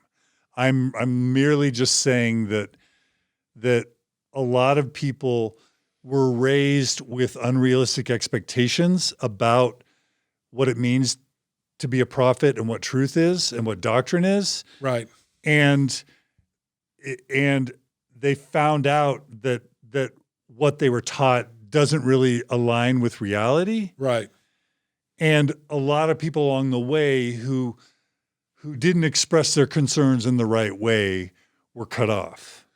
And the church was complicit in that. And I'm not saying everyone, but a lot of people, because the church did at some level not, like, as you acknowledged at the very beginning, not share its warts and its skeletons.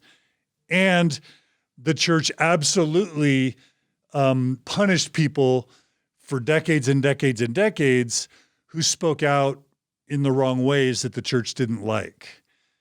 They absolutely did do that. And they fostered a culture where, yes, you could have private concerns. And this is what happened with my stake president. Right. I'm like, I don't want you to excommunicate me. What do I have to do? And he's like, shut your podcast down. And I'm like, I'm not going to do that. Right. He's like, yeah, shut your podcast down, take it all down, and don't ever talk again. And I'm like, no, unless you're faithful. Right. I'm like, no. Like, my genuine experience was to have questions and doubts and to even go through periods of disbelief or even anger and frustration, and to do it publicly, because that's what a lot of people are doing privately. And Right. I'm sick of seeing so many people silenced and shut down and cut off, whether it's Brent Metcalf, Maxine Hanks, Fawn Brody, whoever it is. We have decades and decades and decades of hiding and silencing people sometimes, and punishing and coercing people sometimes, not all the time. And that was, the brethren presided over that. Right. And that's all I'm saying, is that it probably was good for the church in fostering a culture where you weren't criticizing the brethren all the time, and you were being faithful and helping people feel good and positive. So I understand why they did it. But this moment that we're having with the Mormon stories and the CES letter and Mormon Think and all these things, the church is kind of reaping what it sowed by punting and pushing this down the generations. It was the internet that basically, you talk about Joseph Smith Papers Project, would have never happened without the internet. Sure. And the Gospel Topics essays would have never happened without, dialogue, and then Sunstone, and then Mormon Stories, and then, and then it happened before the CES letter. But like all these things that you're like, oh, the church is doing so great now. That's because of us who beat the church senseless until it had to acknowledge the things that, some people say it. Richard Bushman gets praised for what Fawn Brody got excommunicated for. Right. Fawn Brody is the most cited source by Richard Bushman. The Gospel Topics essays, are now teaching what was denied as anti-Mormon literature just a few decades ago, to the point where so many active believing Mormons believe that the Gospel Topics essays were hacks, that somehow anti-Mormons hacked the church's website, because there's no way that what's in the Gospel Topics essays is truth. That's anti-Mormon stuff. That's not just people's imagination. That's a culture that was carefully cultivated by people like Joseph Fielding Smith and Bruce R. McConkie and Boyd K. Packer. The mantle is greater than the intellect. Right. And not all things that are true are useful. I'm just saying that this situation we're in, that FAIRMormon's so angry about, that the brethren don't know what to do with, it's a problem that B.H. Roberts put the church on notice for in the teens and 20s, the 19 teens and 20s. And the brethren chose to send B.H. Roberts on a mission and excommunicate Fawn Brody and denounce the Tanners and send Hugh Nibley after Fawn Brody and the Tanners and excommunicate the September 6th and denounce symposia like Sunstone and Dialogue. Like, this is a long history of the brethren's making at some level. And I'm not saying they're evil, bad people. I believe that they were just trying to nurture faith. They were trying to keep a culture in a church healthy and strong. And they were trying to just promote faith in God and Jesus. And I think they were sincere. Pretty much most, if not all of them, were sincere believers at some level. But there was a degree to which they perpetuated incomplete truths, incomplete understandings of the gospel, sometimes misperceptions, and then a culture of intolerance for open discussion and criticism that has led to what we're experiencing today. That's my view.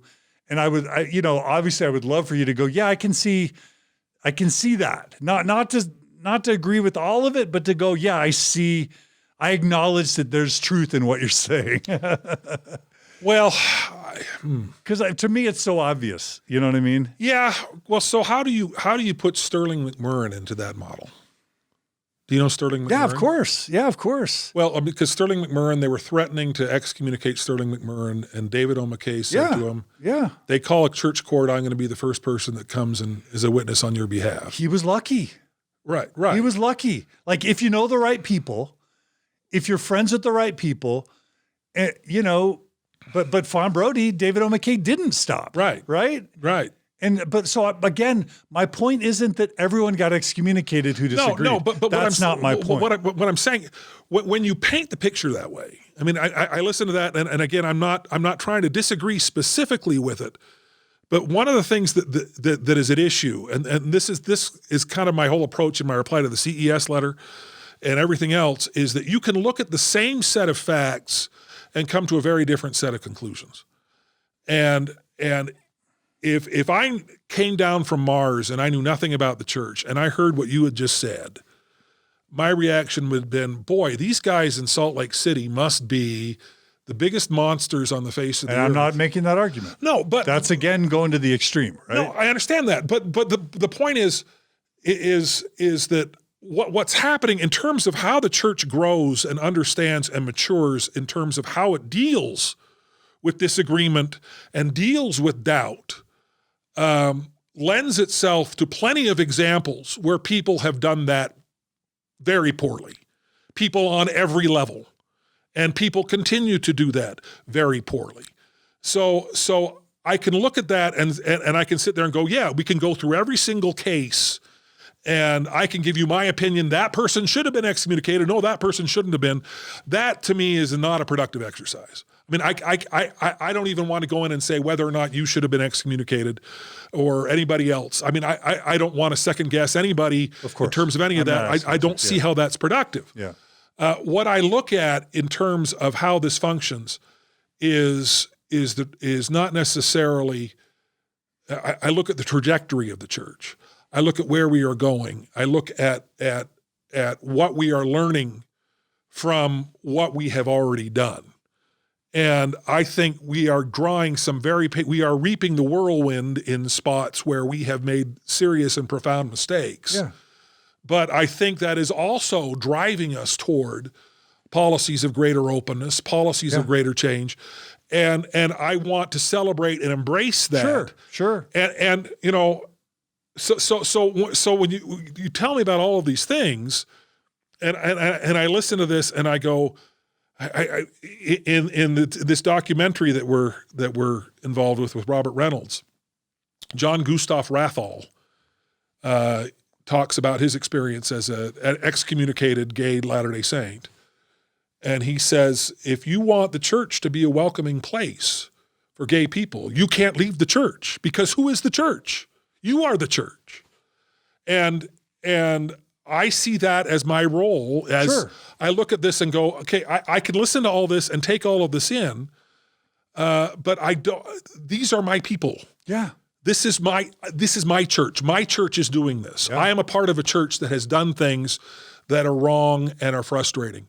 But I very much, one of the things that very frustrates me is that I can point to so much that the church has gotten right. Yeah. You know, in the context of, so I mean, me too. I mean, if I came down from Mars and heard that, like, who would want to go to that church? And I say, well, because this is the church that when my daughter was injured, the entire ward came in and completely remade my house and saved our lives and did all this and mobilized itself on the drop of a dime. Yep. And the compassion and the kindness and all of this that I've experienced in this church is remarkable to me. And then you can point to, well, but there have been moments where the church has done things that the church shouldn't have done, and bad things have happened, and leaders have done bad things. And I can look at all of that and say, look, you've got to look at the whole thing in terms of context. You know, by their fruits ye shall know them. Those are not the only fruits of the church, the frustrating, difficult, and that's not my argument. Moments. Yeah. And again, I'm not saying it's your argument, but what I'm saying is, I'm the first to sing praises to the church and all the good that it's done for me and other people. Right. And I think the church does so much good.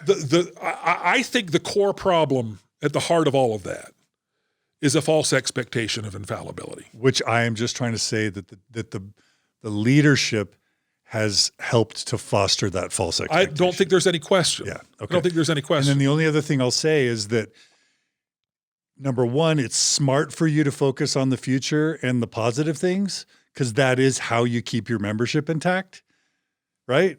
I mean, Dallin Jokes is on record as saying it is wrong to criticize the brethren, even if the criticism is true. So, I mean, you come by this approach because it's the smart way to maintain your membership. And the only other thing I'm going to say is, well, you can respond to that, but I'll just say two things, and then I want you to respond. That is the way to keep your membership, is by not criticizing the brethren and by focusing on the positive. And then the second thing is, all the progress you're heralding has come on the back of a lot of people's suffering and pain, like me, like Fawn Brody, like B.H. Roberts, like Leonard Arrington, like Lowell Benyon, like Lavina Fielding Anderson, like Juanita Brooks, like the Tanners, like Jeremy Runnells, on and on and on, people that were Brett Metcalf, you know, just on and on and on, people that took hits, that were defamed, that were maligned, that were ostracized, that were cut off, all the LGBT people that committed suicide or that got sick or that were cut off from their families. All this progress now that you're heralding came on the backs of people that leaders in the church stepped on and crushed in one way or another. And you really can't separate those two things, in my view, as someone who's lived it. Because I'm old enough, I'm 51, I'm old enough to know what it was like in the 80s and what it was like in the 90s.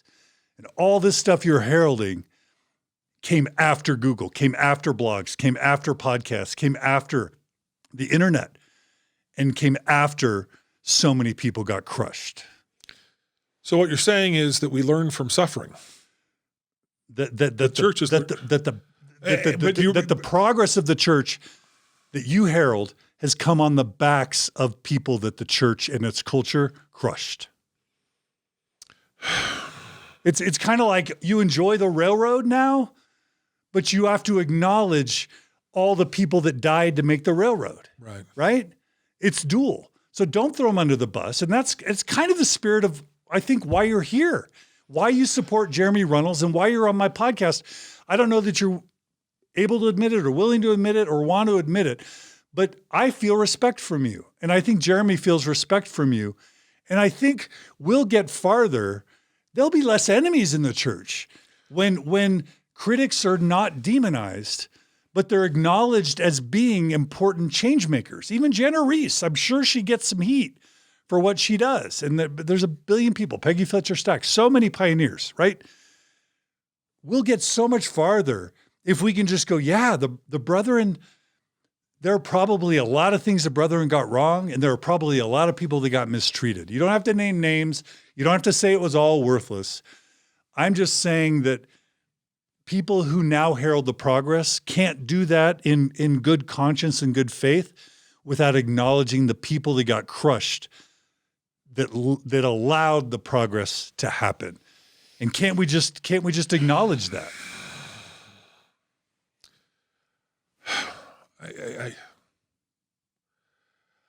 I'm trying to put this. First of all, I'm glad you feel like I have respect for you, because I do, and for Jeremy, because I do, and I have respect for people who leave the church and have as you've described. I didn't leave. I got kicked out. Okay, and I have respect for people who get kicked out for speaking the truths that now the essays herald, right?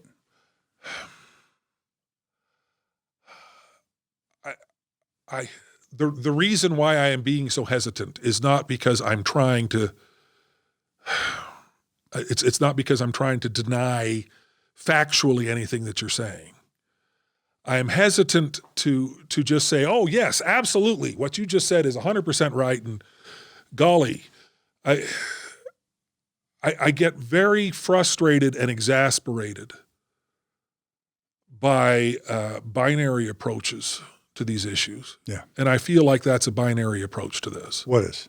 The idea that all the progress that the church has made has come. Not all. Okay. But not all. Well, you said all the things that I am heralding that are progress came on the backs of people who were crushed. In part. In part. In part. We were an important part. The essays, without Hans Mattson, the Swedish Rescue, Mormon Stories, right? Mormon Think, Google, the essays probably would not have happened. I don't know. And I'll add Dialogue and Sunstone and the Mormon History Association and, the September 6th and all those other things, right? Without all of that, the essays would have never happened. Well, I know you're speculating, but I mean, I think it's no. But the thing that's frustrating about this, okay, I'm trying to put this in the right context, because the thing that's frustrating about this is I think this perpetuates an adversarial relationship. I think by you saying, okay, well, until you acknowledge that the church has crushed me, that the church has been this sort of brutal bully that has crushed people over and over and over again, then we can't move forward. We can't establish that kind of a dialogue. Because I'm not saying either of those things. No. I'm not saying that those are conditions for anything. No, but we're going to have a good dialogue. No, we're going to both feel good about it, and we don't have to even agree. No, and I think we're having a good dialogue. But I mean, I hear similar sorts of approaches in faithful circles for people who describe you. I mean, you look at those videos by Kwaku and such, where they put your face on a devil's body, and you are the devil, and you are wicked and evil and terrible.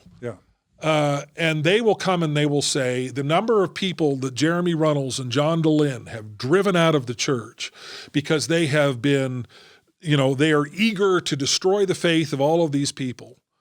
I mean, some of that goes to motives, but some of that will say, okay, but look, John DeLynn, you're giving audience to people who have an axe to grind against the church and all of these kinds of things. And they sit here and they create a very binary kind of black and white idea of what it is that you do and what it is that you're doing that I think is entirely unfair. And I think you would agree that it's unfair. But then I think what you're coming back with here is equally binary to some degree. Then let me amend. Let me see if I can put forward something that's not binary. I am saying that the church has blessed millions of lives, has done millions of good things, billions of good things collectively, that the brethren are generally amazingly good men with good hearts that are generally very sincere, and that they've been just doing the best that they can and have done a great job at building an amazing organization in many, many ways.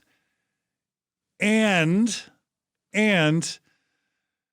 the way that they've handled history and truth claims at times, along with the culture, has not always led to, has not always been complete, and has not always led to cultures of general understanding and awareness about the problems with the church and its truth claims. And that in many instances, or in some instances, they have defamed or supported a culture that defames and or crushes people that try and speak up and spread awareness and or express concerns. I'm saying both. Okay. That's all I'm saying. Okay. I can't disagree with that. Yeah.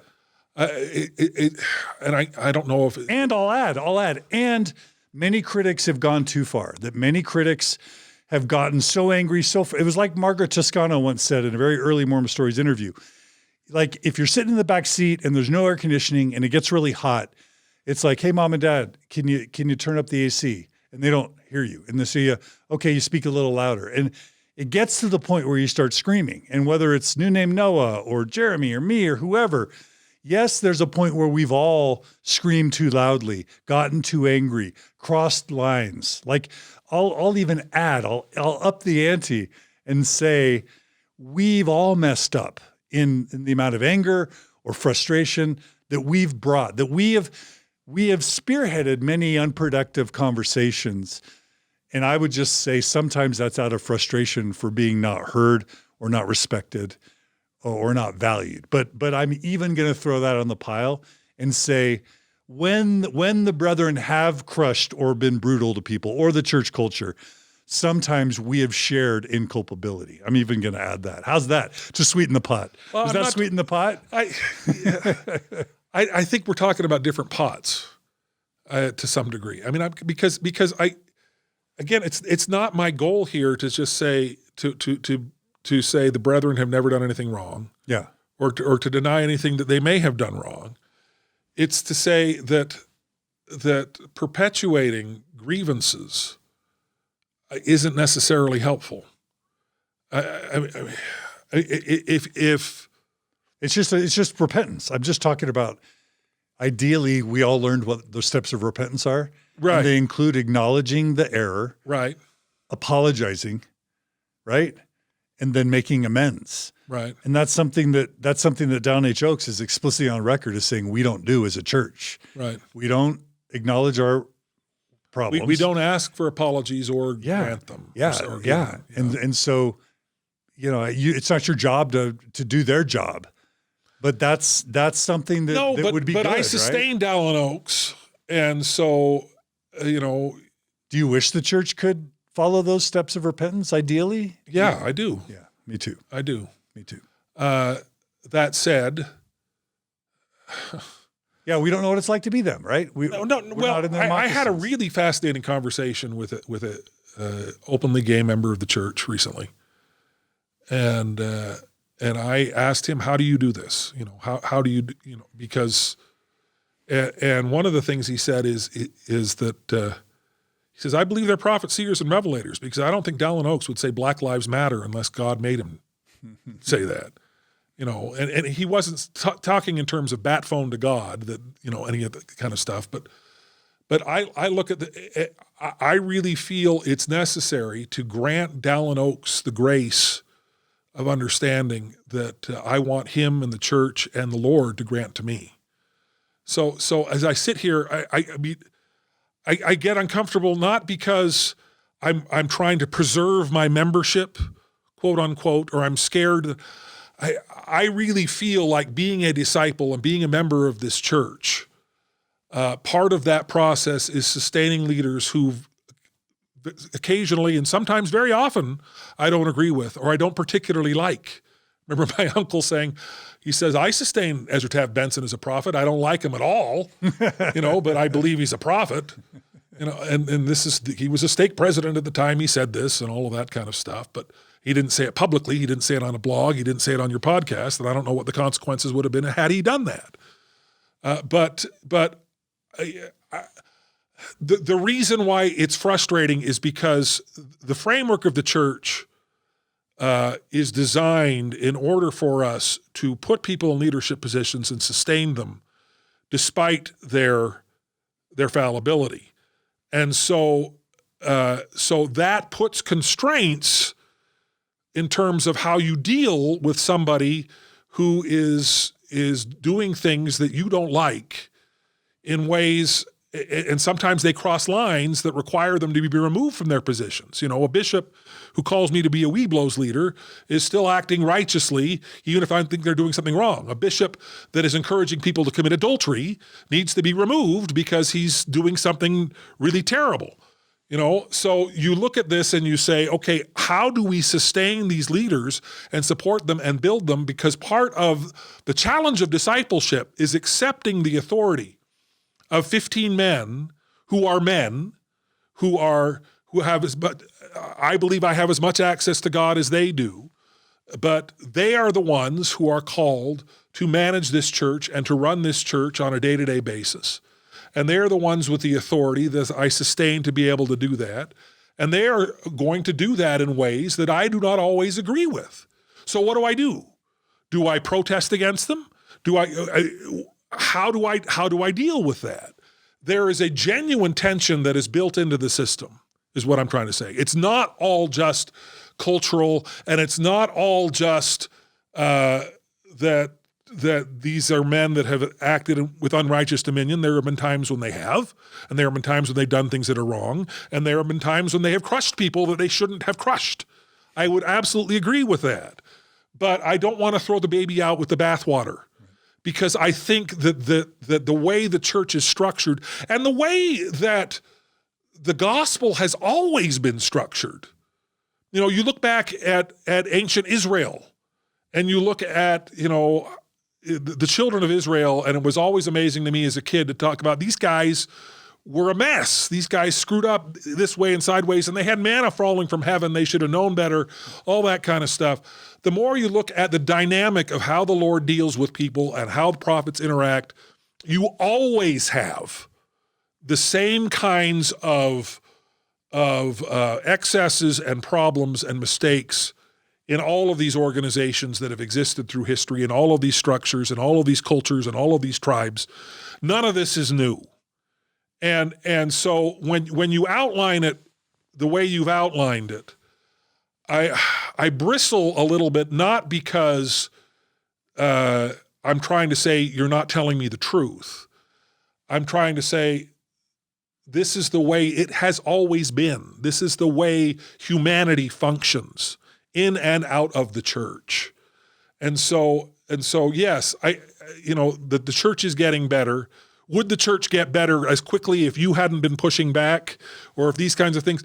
I don't know, but I don't want to say, oh yes, if it weren't for people who had done these kinds of things, we wouldn't have this kind of openness. I don't see how the internet, I don't know if it hadn't, again, as I said to Jeremy, if it hadn't been you, someone else would have written this. For sure. That's not what I'm saying. Yeah, but I'm not saying that it was me. We just filled roles, and if we hadn't have been there, other people would have filled it. I just want to make sure I'm not overinflating anyone's position in history. Right. Well, I mean, but I'm happy to give you whatever position in history you want to have. Whenever people stand up in church and testimony meeting and say, I know the church is true, I always think to myself, you are misquoting the Lord. Because there's no scripture where it says that this is the only true church. It says this is the only true and living church. And that qualification about being a living church is really important to me. Because the more I've grown and the more I've learned what that means, living things learn and grow from their mistakes. They learn and grow from their suffering. This is a living church. This church is not identical to the church that existed in 1830 when it was first founded. It has grown. It is a living thing. It is a living creature, and living creatures make mistakes. You can find truth. This is not the only true and living church. We are the Lord's people who have been given a charge by the Lord to make the world better. And to a large degree, we have succeeded. And in many cases, we have failed, because we are living creatures and this is a living organism. And so I look at that and I just say, anytime anybody gets deeply critical of the church and feels like this church is just so awful, I've got to leave, it breaks my heart that they are in a circumstance where that's the case. Because I have found so much in staying in this church And I feel the church is so much better if people stay, even with their doubts and even with all of these kinds of things, because how else is the church going to change? How else is the church going to grow? And, so I don't know. I don't know how much we agree there. And I think people are going to watch this and go, Jim Bennett's being squishy and Jim Bennett or whatever else. I just feel like whenever the church is criticized, I don't feel like you're just criticizing Dallin Oaks or Boyd Packer, because I am complicit. I am in this church. This is my church. And it is my responsibility as a member of this church to make this church the kind of church that I want it to be, but more importantly, what I think Christ wants it to be. And so to do that, I feel like I have to give grace to those. That's a concept, incidentally, that's been very important to me. The whole idea of grace. In the Godmakers, in the book The Godmakers, they beat up on the church because the church never teaches anything about grace. And the one thing Gilbert W. Scharf said in The Truth About the Godmakers is, you're right. We don't ever talk about grace in the church. That is something that is changing, but slowly. Because I think we're so afraid of the idea of grace because we consider it to be sort of a Protestant doctrine or whatever, or we think it detracts from the idea that, don't think that grace means you don't still have to pay tithing and be good. It's permissive. Yeah. And to me, I think it's essential. Yeah. Grace is the element that we have to rely on in and out of the church, up, down, and sideways. Yeah. And I have become very strongly a believer in the idea that no matter what good we do in the church, none of it does any good without grace. Yeah. It is grace that saves us. And I think that's I think that's a beautiful way to conclude this segment, this part one of our interview, because I agree with you. I think ex-Mormons need more grace. They need more grace to say that all the brethren are evil or the church is this corrupt, awful, terrible, worthless thing. In my view, is going too far. Right. Or even regardless of your position, it's not useful.